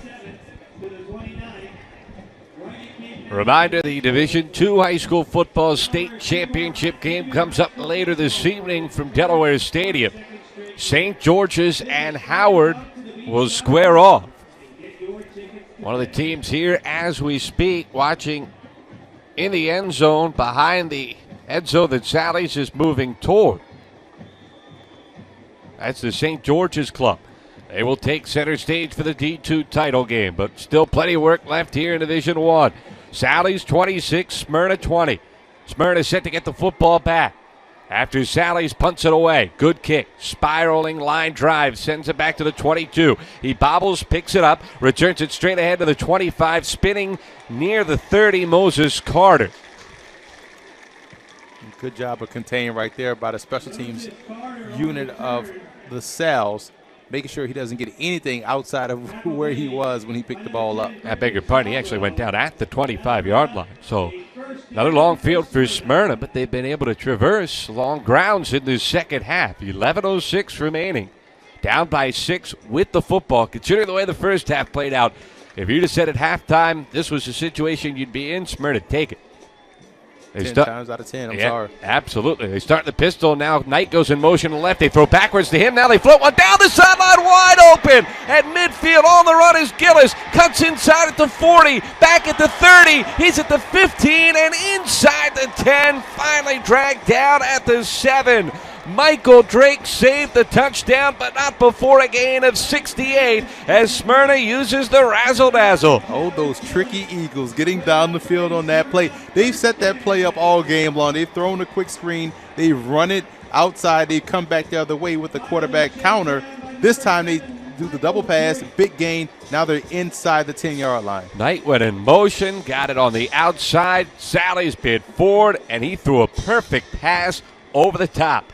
So first and goal for the 7. High snap, handoff to Knight. Bounces wide, turns the corner at the 5, fights for the pylon and won't get there. He's out of bounds at the 1.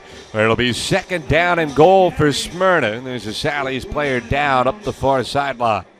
As a former running back, you love the fact that he put a move on a defender on the perimeter. He froze him in time and in space and was able to get to the outside, nearly got in for the touchdown.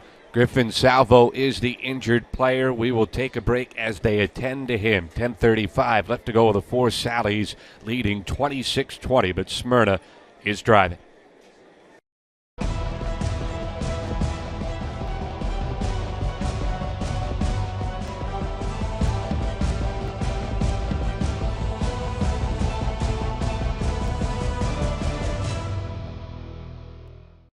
William Shakespeare said that all the world's a stage, and men and women are merely players. But Mr. Shakespeare never met Stephen Curry.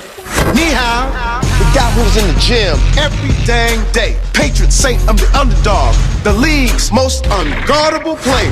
Bang, he knocks it down. So my apologies to Mr. Shakespeare, because onto the stage of mere players enters the babyface assassin. and he's about to write his own story. You know, the Greek philosopher Aristotle said, you are what you repeatedly do. But in our book, we say you are what you repeatedly do when things get hard. When you look at the naysayers and the haters, and there's a million of them, but you take it upon yourself to erase all doubt. Get that doubt out of here. So my apologies to Aristotle. But excellence doesn't become a habit by running the same path over and over. The excellent ones just step up to the line and ask, what's the record? Under Armour, get your feet straight. Great news. Griffin Salvo was down. He had saved the touchdown with a tackle just in front of the pylon. Was down for an extended stretch, but he is up. He is walking off under his own power. Bill Donato, the Sally's head coach, went over to check on the young man.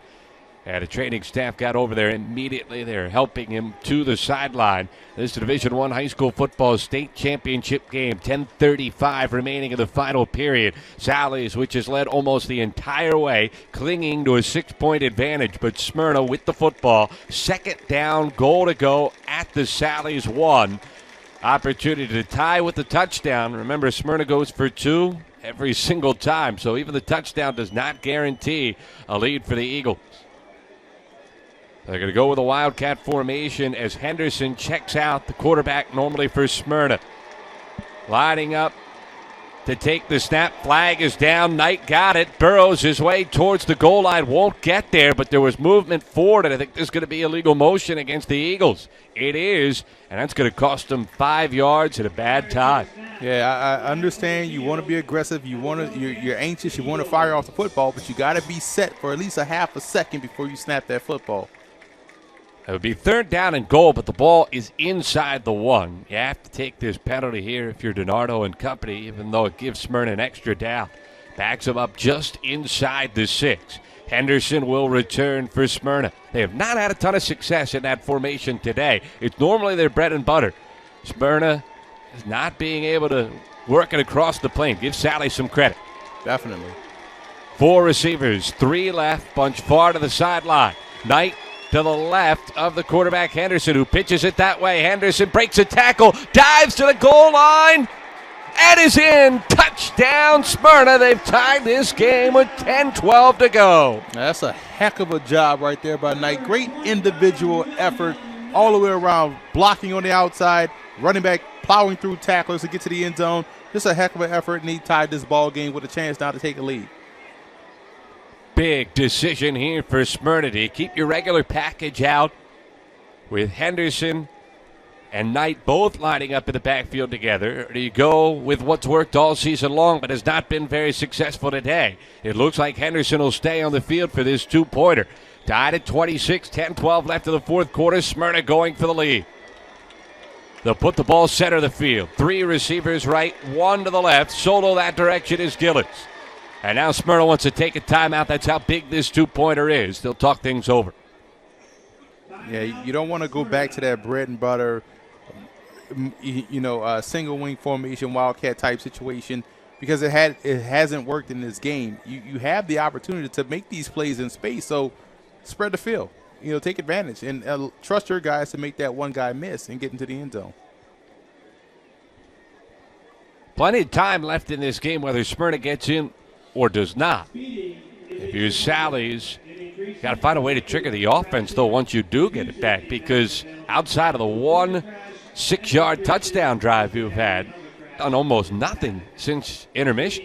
And I know I was a big proponent of how they play offensive, just firing off the football, running the football, operating off play action, but when they get stopped and you have no plan B, you don't have the opportunity to throw the football.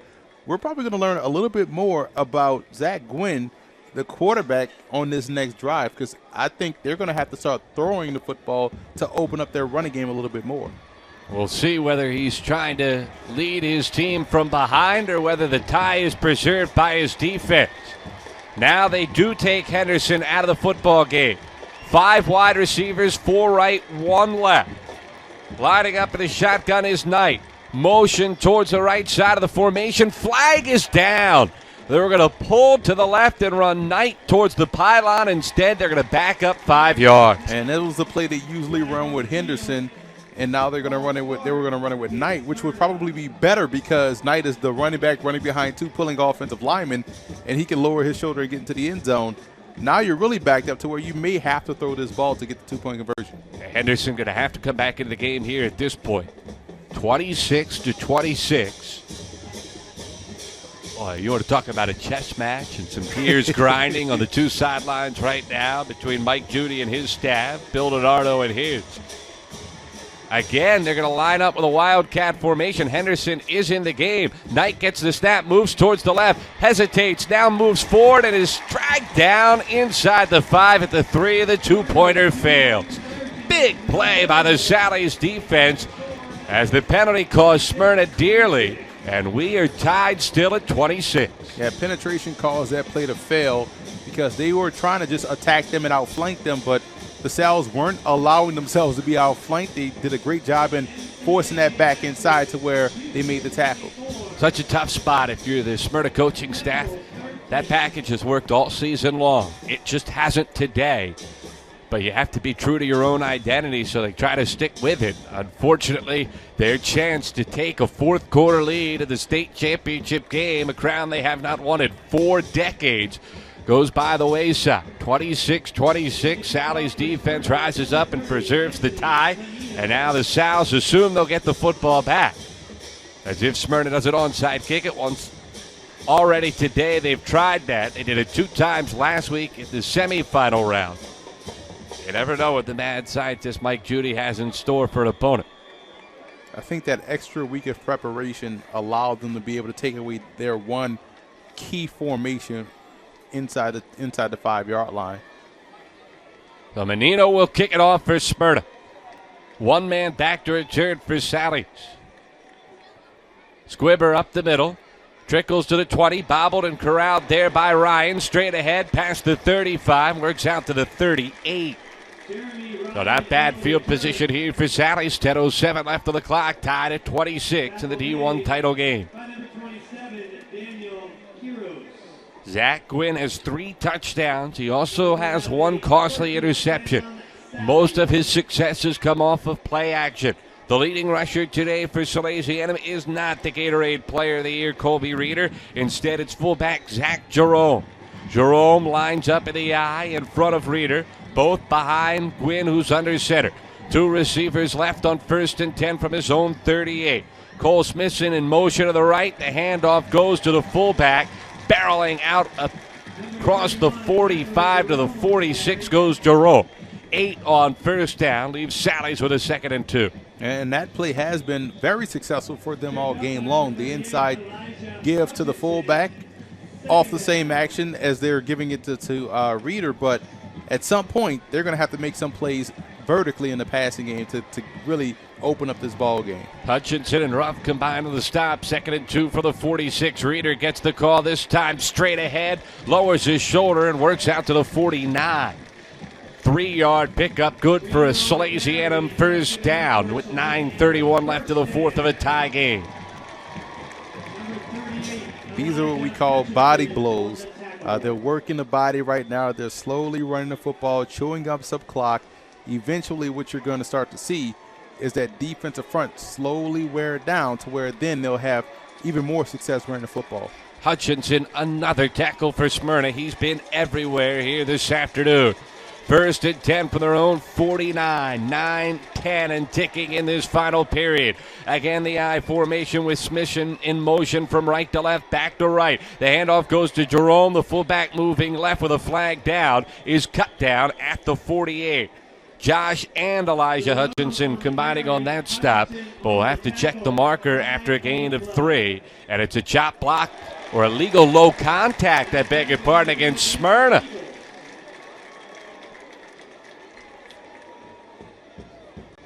That's the first I've ever seen that penalty called on a defensive player. Smyrna a little confused. They had palms in the air. So that's going to be costly for the Eagles with 9:01 remaining in this final period. They march off 15 yards. The ball goes all the way inside the Smyrna 35 to the Eagle 33, where it'll be 1st and 10 for Salesianum. What a football game this has been. A couple of times it looked like Sally's might run away and hide. Smyrna has had a response on every single occasion. Still plenty of time remaining. 8:55 and ticking. First down for the Sows. Gwynn gets the snap, gives to Readers. Straight ahead, nowhere to run. That's been the story all day. Hutchinson has been a bowling ball. This time it was Elijah in for the stop. Both of them have been all over the place, Josh and Elijah. That's a gain of 2 to the 31. It'll be 2nd and 8. Defensively, they haven't given up, so that's a positive sign. Now you want them to try to capitalize on that by getting these guys off the field on 3rd down. Ball on the near hash here for Salesianum. Gwynn and company working their way to the line of scrimmage. Smithson lined up in the slot to the right. Wide to the right is Jeremy Ryan. I formation behind Gwynn. They turn and give to Reader. Off right tackle, breaks one tackle, lowers his shoulder and dives to the 27. 3.5 yard pickup. 3rd and manageable coming here for Sally's as we move under 8 minutes. They'll actually mark him at the 28. That means 3rd and 5 here for the Sows. 2 down territory for sure. Yeah, I wouldn't even throw the football in this situation. It seems as if Reader has found his sea legs and he's getting positive yards. You may want to keep pounding it on inside. Closing in on 2,000 for the season. He's the deep back in the eye. Gwynn is under center. Smithson again in motion to the right back. Towards the other side of the formation. Reader the carry. Charges past the 25. He's down near the first down, right at the 23. That was the yard they had to gain. It'll depend on the spot. First down, Salesianum was 7:23 to go. He needed 5. He got 5 on the nose. I think that's a situation where you may have wanted to measure that. That's close enough to where you have a measurement. It's interesting how in certain situations they just go ahead and give the first down. It's tough. I agree. I think the Smyrna staff was talking about exactly that. 7:05 and ticking left in this 4th quarter. Tied at 26. Reader again up the middle, hurdles a defender and gets to the 20. Another flag flies. 3 yard pickup for Colby Reader, but will it stand? Personal foul, low contact on Smyrna yet again. Twice on this pivotal drive. Smyrna is penalized for going low. So apparently when you have a lead block coming downhill, you can't then take away that lead block by going low. And so that's what's causing these penalties right now for Smyrna. They're doing the right football thing by taking away the lead block and creating a pile up in the hole. But you can't do that in high school, and they call these low cut penalties, and that's 30 yards right there that they've gotten on this drive because of that. Here we go. 1st and goal for Salesianum at the 10. Now it's the Sows crowd that begins to make some noise as their team has momentum on the move. 6:53 and ticking in this final period. I formation, 2 tight ends, 1 wide receiver is Smithson. It's Reader up the middle, cutting left, working to the 5, and keeps his balance down to the 4. 6 yard pickup. It'll be 2nd down and goal here for Sally's as Reader just continuing to pound away at this fatigued Smyrna defense. Well, what's interesting is that quietly, the only thing that has changed in the second half, let's say for Smyrna, is the fact that they're getting called for these penalties when the Sows have been doing the exact same thing, all throughout the game. Now these penalties being called is very tough. From the 4, again the I formation. Gwynn turns, gives to Reader, hit the backfield, bounces off first contact, won't get to the line of scrimmage. Another flag is down, but Reader lost 2 as he is brought down at the 6 where it would be 3rd and goal, again, depending on the marker.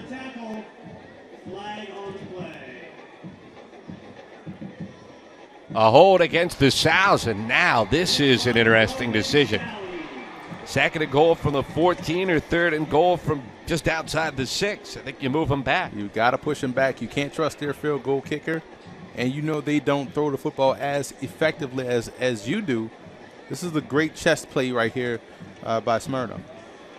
I move them all the way to the 17. That's where it'll be 2nd down and goal here for Salesianum as the clock will wind under 6 minutes left in this fourth quarter. Tied at 26. D1 high school football state championship game. A huge crowd on hand here at Delaware Stadium. Gwynn under center. Two-back split behind him. Play action fake, rolling right. Makes a man miss in the backfield, but he is swarmed under and in at the 23.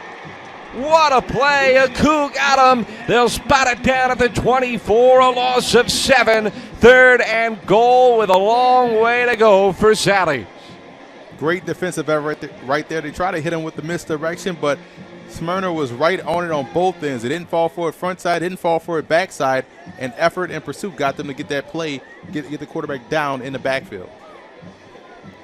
Real tough spot for Salesianum.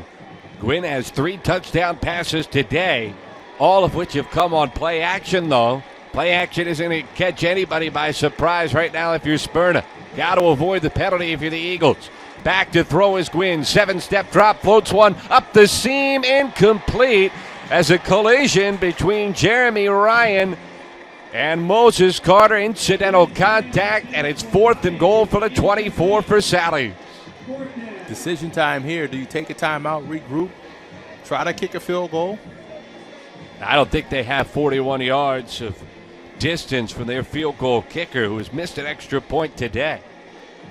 I think you have to keep the offense out there and take your chances. Tough spot, though. If you're Smyrna, only got to defend that end zone right now. Anything short is all right if you're the Eagles. Well, we saw this play out a couple of nights ago in the NFL. Just protect the end zone. Don't get caught looking in the backfield. And don't commit a penalty for an automatic first down either. 4th and goal for the 24. Under center's Gwynn. Straight drop, pressure. Now he flushed out of the pocket, rolling right. Hit as he throws. Incomplete. Nobody in the vicinity. Rodney Ruff was the closest player, a Smyrna defender, and the Eagle defense rises up and gets the stop.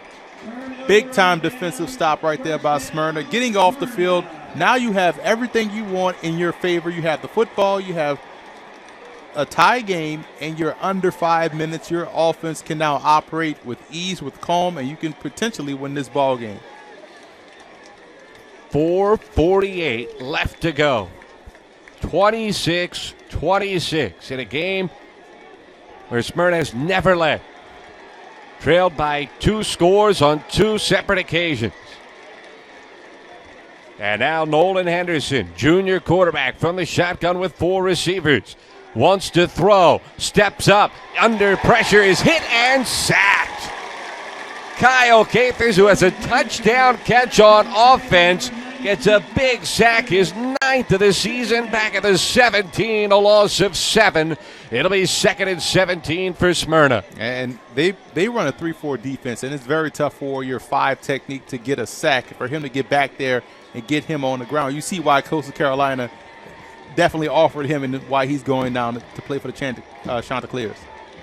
4:15 and ticking left to the 4th. From the shotgun, Henderson will give it to Knight up the middle, nowhere to go. Cathers again steps up, makes the tackle after a gain of only 3. 3rd and 14 as we're under 4 minutes to play in this final period. You wonder about the passing game of Smyrna. They haven't really attacked downfield outside of 2 plays, both granted were touchdowns, but I think they have to start working this passing. They have a matchup right here in the slot. I'd take my time here if I'm Smyrna as well. Bleed some clock. 3:37 and ticking. Henderson to the shotgun, 4 receivers, 3 right, low snap, he fields it, rolls right, on the move, floats one up the near sideline, has a man, caught! What a catch by Ritchie, running at midfield, breaks a tackle to 45 and is all the way down to the Sally's 42. Wow. 38 yards on 3rd and 14. That's a heck of a play by Ritchie, who has 47 receptions on the season, but great job adjusting to the football. I thought that was just thrown up for prayer.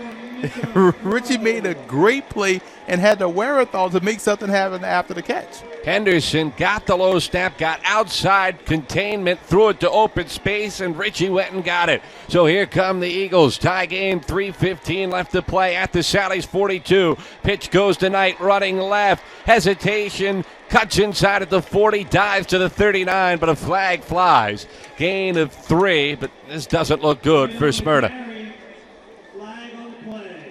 Boy, has this game had some swings, and another one comes here. Instead of 2nd and 7, it's going to be 1st and long for Smyrna. Self-inflicted wounds will get you beat every time. You can't beat yourself with these penalties. We saw it nearly happen on the defensive side of the ball, and now we're seeing it on the offensive side. You can't self-destruct when you're trying to go and win a championship. So the hold backs it up to the 47. It'll be first down and 21 coming here for the Eagles. We will wind under 3 minutes left in this final period. If you're Smyrna, the clock is your friend right now. Don't want Salas getting the football back with a chance to win this one in regulation. 4 receivers slot to either side. Henderson gets the snap, throws one up the seam, far side, incomplete. Just out of the reach of Charlie Taylor, who has made 2 huge plays today. One as a receiver, one as a kick returner. And it's 2nd down and 21 here for Smyrna. Yeah, you might circle that one as a big play. That was a huge drop. He had the matchup. He had the open receiver. He found him. Taylor has to make that grab.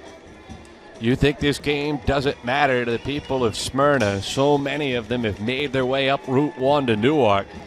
Many of them standing on the far side of the field. Smyrna driving for their first state championship in 4 decades. Tied at 26, 2:44 left on the clock, but a 2nd down and 21.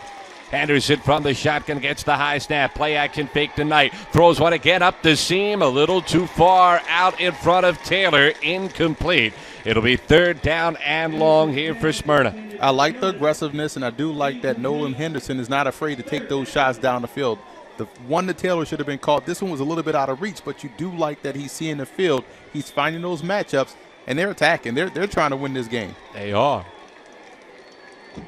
Pretty good protection up front from Smyrna as well. Gave him that opportunity for the vertical throw. So 3rd and 21, tough spot here for Smyrna. 2:38 left on the clock, still tied at 26. 4 receivers, slot to either side of the field. Now Knight goes in motion as the 5th receiver to the left of the formation. Flag is down, the play is dead. It's a false start on Smyrna. They've had a bunch of these penalties, these motion penalties and these false start penalties. Again, anxiousness will cause you to have problems. You got to stay set. You can't attack. This is not the CFL. You can't attack forward, before the ball is snapped. Boy, penalties have really played a big factor in this 4th quarter. Sally's marching in. Looked like they would take the lead. They got backed up in a goal-to-go situation. And then after the remarkable pitch and catch, the big gainer that set Smyrna up in Sally's territory, they have backed up with a couple of penalties. 3rd and 26 for their own 42. Henderson gets the snap. Some pressure comes. He steps up, rolls left, gonna run, tucks it to the 50, and gets to the sideline out of bounds at the Sally's 47. It's a pickup of 11, but still 4th down and long. 4th and 15 coming here for Smyrna. 2:30 left. I don't care how aggressive you are. You have to punt the football away here if you're the Eagles. Yeah, you would think at least. Yeah, you may see that quick kick again on a rollout by Henderson. I doubt they put this football in the air. You have to back Sally's up, especially with the way they struggle to throw the football. We've seen a quick kick from Henderson once. He's a rugby-style kicker. Rolls right, has to get the angle to find the kick. He does. And he gets a good roll as it trickles inside the 20. Down to the 15-yard line. Boy, that was an awful lot of work just to find an avenue to kick that football away. He got a 32-yard kickoff. It'll be 1st down at their own 15 for Salesianum. Well, that's what you want. You want to back these guys up. You want to force them to throw the football to win this game. If they can't throw, they won't win. And we know they've utilized 2 timeouts, I believe, in this quarter. So running the football may still be an option, but they're going to have to really get yards in chunks if they want to have some success. How many times over the years, though, have we seen Bill Donardo's team in this type of a circumstance and break the big run, even though teams know they're going to stick with a ground game? I formation, 2 receivers, both line up on the left side of the formation. Smithson is in the slot. Now he moves in motion to the right. Handoff goes to the fullback, Jerome, straight ahead, lowers his shoulder, and spins to the 19, where he gets 4 yards before he's brought down after a short gain. A coup the stop. 2nd down and 6. Clock will bleed under 2 minutes after that one. And you see what they're doing. They're really trying to bait Smyrna into designate that extra guy up in the box to try to take that shot deep down the field. But they trust their corner out on the flanks. They're doing a great job in pressing him at the line. He's in his grill right now. He's almost wearing his jersey. He's so up on him on the line of scrimmage. Tied at 26, 143 left. He fumbled the snap. Gwynn gets on top of it. Now he stands up, runs backwards, and is tackled at the 18. That was a near disaster for Salesianum. It results in a loss of a yard. Clock stops with 1:33 to go. Smyrna took a timeout smartly because now it's 3rd down and long. You got a chance to get the ball back and get a win. You do, especially with the way they have thrown the football. It's 3rd and 7 as they spot it at the 18. Smyrna taking the timeout. 93 seconds left on the clock. This game is tied at 26. Smyrna has never led. They have tied it twice. They look dead and buried, down by 14, but a kickoff return for a touchdown got them back in it. They have trailed by 2 possessions on 2 separate occasions. But a gritty effort. And meanwhile, Sally's playing with a backup quarterback. Their starter, Garrett Cannon, injured last week in the semifinal round. All the backup Zach Gwynn has done is come in and throw 3 touchdowns. So we've seen a little of everything in this one. Yeah, and you want to know who's the other receiver for the Sals coming in, because when you see 41 out there, you see him going in motion. Smithson, he's more of a blocker. There's 3 tight ends in the ball game. They only got the 1 receiver. If they were to get something else going throwing the football, they have to bring in another guy to widen out that defense. Well, remember, Griffin Salvo went out in the 3rd quarter with that injury. True. He's the guy that normally lines up in that spot. So here we go. 3rd down at 7 for their own 18. They'll turn, give to Reeder, running left, breaks a tackle to 20, dives near the 1st down, and it'll depend on the spot. What an athletic play by Reeder, but it looks like he's going to be a half-yard shy. Needed the 25. The nose of the football appears to be just shy of that yard line, and it is 4th down and less than a foot with 1:22 on the clock. Yeah, decision time, it made easy. You have to really punt this football. Well, remember, Smyrna does not have much of a kicking game. The Eagles will take a timeout. 1:21 to play. Still tied at 26. And yeah, I know you're a good running football team, that big, powerful front, but you can't put a state championship on the line with really not much to gain other than running out the clock either. If you pick up this 1st down, you have to trust your defense. Got to trust your defense to make a play. And you hate to knock Reeder for that play, but you kind of want him to know where the sticks are and perhaps show a little bit more effort to get that 1st down. Granted, he was knocked off his feet, but you have to know where the sticks are. You have to know where you have to gain, especially playing a position. You always are cognizant of where you need to be for a 1st down. That was a huge stop right there by Smyrna. I hear you. I'll give you that, but he got hit at the 20 and kind of lunged for it. He couldn't get the ball out. You're right, but, boy, I didn't see him getting near the 25-yard line when that initial contact came. But here comes the punting unit for Salesianum. That's where it helps being 6'3". Moses Carter stands back at his own 45. No doubt about that. High snap brought in. And here's the kick. High end-over-end kick. It'll roll at the 45. Takes a sideways bounce. It is down at the 43. A 33-yard punt. Flag is down in the backfield. And it is a running into the kicker penalty. Contact on Frangia as Smyrna went after the block. 1st down, Salesianum. Gotta play smart. You know the refs, if they're calling low plays on the defensive side of the football, you know they're going to call this running into the kicker. You have to be aware of what's going on. 1:10 left on the clock. Still tied at 26, so the ball moves up just shy of the 30-yard line. Penalties have been the biggest factor in this 4th quarter. Both teams seem to be on the move, in position where they were poised to take the lead, and the flags knocked them out of rhythm. 1:10 to go. 1st down. I form again with Gwynn under center. They run into the fullback, give to Reeder up the middle, breaks a tackle at the 35, barrels past the 40, all the way out to the 44. 14-yard gain for Colby Reeder. It's a 1st down as the clock stops temporarily with 63 seconds to go. Yeah, and that was a big-time run right there, but you know they don't mind going into overtime. We may get free football here, just by the nature of their offensive attack, unless they hit a big play in the passing game right now. They spotted at the 43. First and 10 there. 48 seconds to go. Again, Gwynn under center. Same formation. He wants to throw. 7-step drop. Steps up. Fires deep. The pass is tipped away. Was trying to get it to Jeremy Ryan, but step for step in coverage was a Smyrna defense. And it's second down and 10 with 40 seconds left. Yeah, that was just a make-a-play type pass. Great job defensively staying on the inside.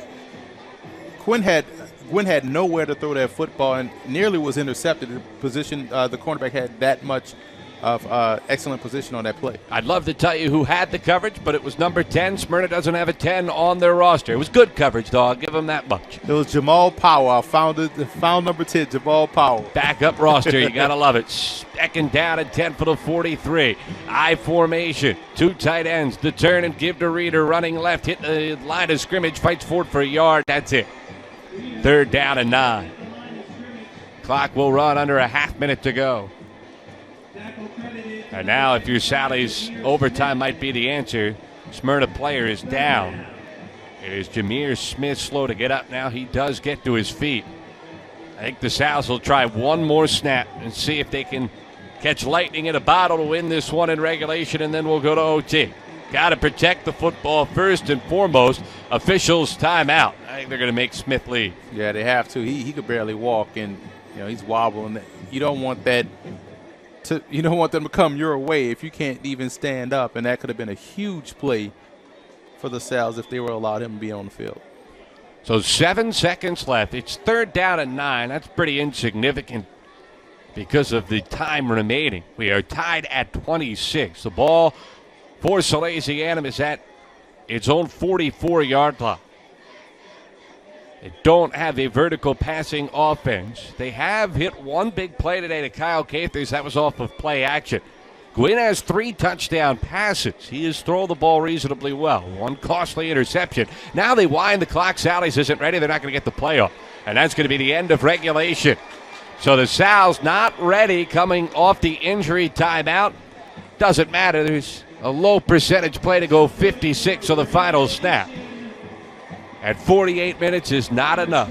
As you said, free football here at Delaware Stadium. A huge crowd on hand. The Division I high school football state championship game is headed to overtime with Sally's and Smyrna knotted at 26. What? 65 years ago, Virginia Farm Bureau made our local farmers a promise to protect and preserve the way of life they work so hard to establish. Today, our insurance agents work to protect all Virginians, not just farmers. But the original promise remains. And when you have insurance with Virginia Farm Bureau, you're an important part of upholding it. So help keep Virginia, Virginia. Talk to your local Farm Bureau insurance agent today. William Shakespeare said that all the world's a stage and men and women are merely players. But Mr. Shakespeare never met Stephen Curry. Ni hao, the guy who was in the gym every dang day. Patron saint of the underdog, the league's most unguardable player. Bang, he knocks it down. So my apologies to Mr. Shakespeare, because onto the stage of mere players enters the babyface assassin. And he's about to write his own story. Fall back.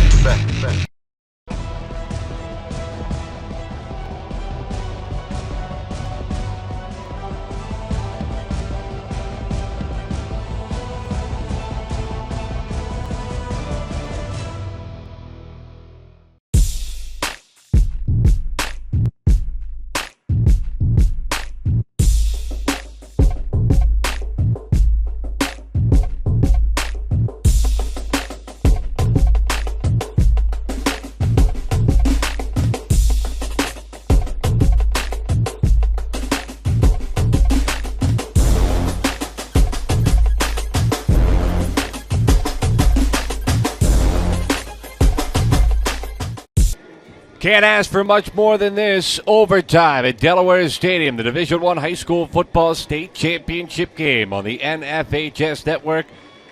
And Salesianum, Smyrna tied at 26, a game that Smyrna has never led. They trailed by 2 scores on 2 separate occasions, but have stormed back in the second half.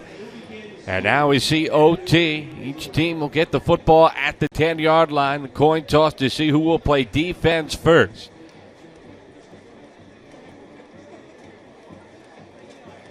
This is a good football game. Entertaining throughout. Smyrna's done a magnificent job against the Gatorade Player of the Year, Colby Reeder, containing him as well as you can contain any running back. Will Knight, though, who's almost as potent in the backfield. Knight has eclipsed the 2,000-yard rushing mark now on the season with his performance today, but has been bottled up much of the afternoon. And it's funny that you say Smyrna hasn't had a lead. It just seems as if they've had leads in this game. It seems like this has gone back and forth, but you're right. It's just been, catch up to tie, and now we're going to see if one team can gut it out for one more additional quarter to get the victory. I remember it was Sally's that scored first on third down, a touchdown pass from their backup quarterback who's got the start today with the injury to Garrett Cannon. Zach Gwynn finding Jeremy Ryan, put Sally's on the board first. The toss has been won by Salesianum, so Smyrna will play offense first as we will begin overtime in this 26-26 tie. The Eagles did tie the game at 6 on the initial possession, but they went for 2, could not convert. Sally scored the game's next 2 touchdowns. Smyrna got the first touchdown of the second half, but then an interception set up Sally's with a short field. The Sows went back up by 2 scores, but on the ensuing kickoff, Smyrna got a kickoff return for a touchdown from Charlie Taylor, and then they would tie it in the 4th. Both teams moved the football in that final period with the game tied, but neither could put points on the board. Sally's got it as far as 1st and goal, but penalties backed them up. Smyrna got it all the way to the Salesianum 38, but could not cash in. Each team gets the football at the 10-yard line. College rules, the only difference is you start at the 10 instead of the 25. Smyrna will play offense first. Stakes are simple. Salesianum looking for its 5th state championship in 12 years under Bill DiNardo. Smyrna looking for its first in 4 decades. A huge crowd here to see it at Delaware Stadium. They'll start in the Wildcat. Will Knight's going to take the direct snap. Running left, he can throw. He's going to tuck, turns the corner with a flag down, angles to the sideline, and is dragged out of bounds at the 5. Will Knight on the keeper. Good pursuit that time as Stradley chased him down. We'll check the marker. And it's against Smyrna. A hold will back the Eagles up, and the flags continue to be the top storyline in late this game. I was about to say, we went from a clean game in the first half to the last 6 or 7 minutes of this contest. The flags have started to come out. The new rules have started to come out that we've seen. It's interesting. So, again, now you find yourself in a situation where you're backed up, you're on a 10, just making it tougher for yourself. It's still first down, but you can't get a first down. You have to put this ball in the end zone. You have to love high school football. Delaware Stadium crowd on its feet. 1st and goal for the 18. Quick throw tonight on the edge and is knocked to the sideline after a short gain. Out of bounds at the 17. Very well defended by Salesianum. Trying to flank the Sows to the edge, but Andreoli was there. It'll be 2nd down and goal from the 17. Yeah, right now I think it's going to be tough to go with that horizontal game like they've done all game long. They're going to have to start to work short to intermediate going vertical if they want to have a chance to put this in the end zone. We're in overtime. Smyrna with the football first. Sally's will get a chance to respond. 2nd and goal for the 17. 4 receivers, 3 to the right. Rolling to the right as Henderson hands it off to Knight, going the opposite direction. Hit in the backfield and stopped.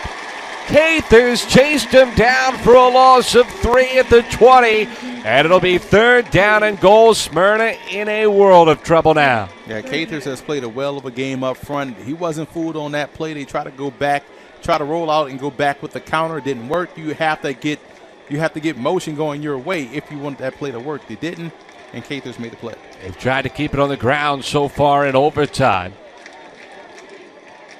I think Smyrna going to call a timeout here to talk things over. Tied at 26. It's Smyrna with the ball. 3rd down and goal at the 20. They got it first.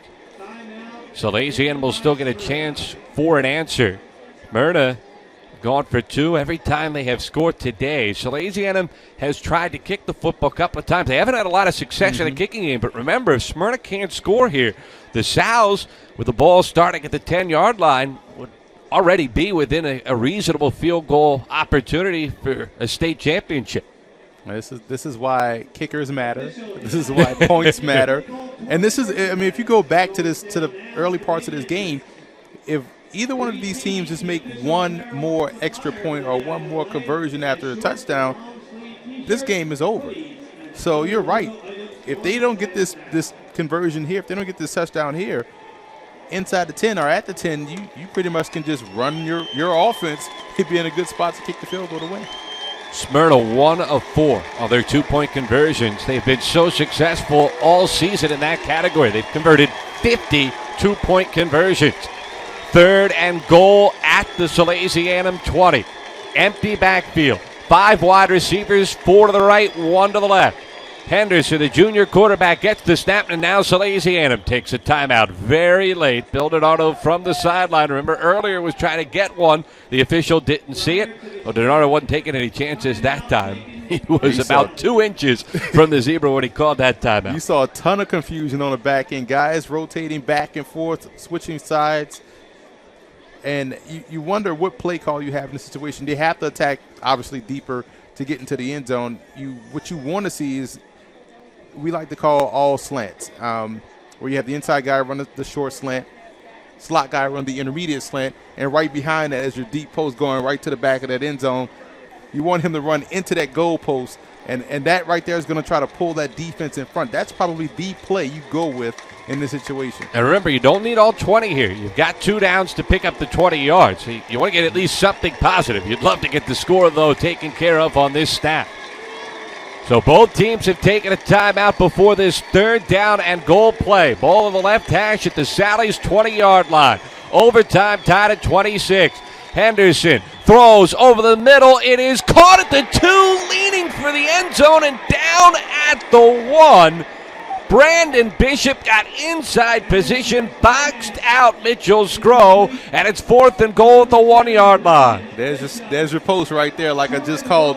That's what you want in that situation. Now, do you take a timeout, regroup, and then get this offense back on the field and be like, hey, this is what we're going to do. We have to really not have a false start, and we really need this conversion. How could you not love high school football? No one inside of this stadium is standing. A huge crowd on hand. An incredible atmosphere all day long. And now the play of the game. 4th and goal, tied at 26. Smyrna with the ball in overtime. Sally's will get a chance to respond. Knight lines up, gets the snap, running right in, standing. Smyrna has its first lead on the first possession of overtime. It's 32-26. This has been an exciting game. I feel as though that drive took 40 minutes because of how many different plays in the game within the game we saw, but great job getting into the end zone. This is probably the first time we've seen that play work as clean as it has on this one. So great job going up. Now they're going for their standard 2-point conversion. And this right here is another big stop, or could be a potential big stop for the Sales. That earthquake formation, which Sally's had done such a good job against all day, finally pays dividends for Smyrna. 32-26. Here comes the 2-pointer. They'll put the ball on the right hash from the 3. They'll go regular formation. Henderson lining up the shotgun. Knight to his left. 3 receivers left, 1 right. Quick toss to Knight. Cuts back up the middle. Hit at the 1 and stopped short. What a tackle by Salesianum. It was Whittlesley that came up and made the stick. A great job right there, because it looked as if he was cutting it right back into the end zone. Had a nice little alley, but that's why you play until the whistle blows. That's why you stopped it. You don't cut back into a 6'5", 330 guy either. That was a brick wall. He hit right on the edge of the goal line. Big guy, big stop. The lead stays at 6 for Smyrna. And now Salesianum gets its chance. 1st and goal at the 10. If you're Salesianum, you got to remember, hey, we have the best running back in the state. We have a pretty good offensive line. Our offense is conducive to this situation. You just got to go out there and execute. Here we go. Gwynn is under center. High formation behind him. Smithson in motion to the left side of the formation. The handoff to Reeder. Running off left tackle. Spins at the 6 and fights near the 5. Got about 5 yards on 1st down. It'll be 2nd down and goal as a result. Campbell on the stop for Smyrna. 3 more cracks at it, and how bad do you want the state championship, you ask each other. Remember, Salesianum was in this position on the defensive side last week against Middletown. 4 cracks from inside the 5. Their defense held up. Now the offense trying to execute. Down by 6 in overtime. Gwynn under center. Gives to the fullback Jerome. Hits a brick wall. Stays alive but can't fight free. Moves the pile for a yard but down to the 4 where he's gang tackled, and it's 3rd and goal. You don't even think about putting the football in the air in this situation. You have your offensive line. You have your back. You have your fullback. Continue to do what you've done all season long. Big spot here. Jerome's helmet popped off, so he has to come out. He's replaced by Peyton Mullen. They're going to go with a bigger package. They bring an extra fullback in. William Stradley replaces Smithson. Remember, Sally's is playing without Griffin Salvo, who left with injury in the 3rd quarter. 3rd and goal from the 4. Down by 6. Full house backfield. Handoff to Reeder, up the middle, hit at the 2, lowers his shoulder, fights to the 1, and is just shy. And it's only poetic. It was 4th and 1 for Smyrna, and now it's 4th and 1 with a game on the line for Salesianum. Oh, man. But you do have the added benefit of having the best running back, the Gatorade Player of the Year in the backfield. This is where you want him to earn that title by punching it right into the end zone. A Division I high school football state championship on the line. 4th and goal for the 1-foot line. Sally's down by 6, trying to get it in. Gwynn gets the snap. Flag is down. Reeder's hit in the backfield and stopped. Smyrna has won the state championship as the flag will be on the Sows. I think it may be a false start. They may call false start and not illegal motion. That's going to be the biggest key. They have called motion all day. And that's the call again. Smyrna celebrates at midfield for the first time in 4 decades. They are the state champions. Reeder got hit in the backfield and could not spin off. Unbelievable football game. Smyrna takes it 32-26. Talk about a poetic stop on 4th down in the backfield versus the Gatorade Player of the Year, the best running back in the state. They stonewalled him for no gain. It was Hutchinson that was there first, had plenty of help from his teammates. What a win for Smyrna. Heartbreaking defeat for Salesianum. Well, just an incredible football game. Oh my goodness, and you feel for both sides. You feel the excitement for Smyrna. You feel the pain and the agony for Salesianum. It's just a tough way to lose, but a great way to win if you're the Eagles. Wow. And Smyrna continuing to celebrate this huge crowd that made its way up Route 1 here to Newark. Enjoying themselves with good reason. It's been 4 decades. That's a long wait. None of these players that are standing there celebrating were alive the last time it happened. You hope not. That'd be a different issue altogether, that's for sure. But Smyrna wins it 32-26. Wow. Heck, most of the Smyrna coaching staff probably wasn't alive last time it happened. Exactly right. Unbelievable game. Smyrna converting from inside the 1 on a 4th and goal to take the lead. Its first lead of the game.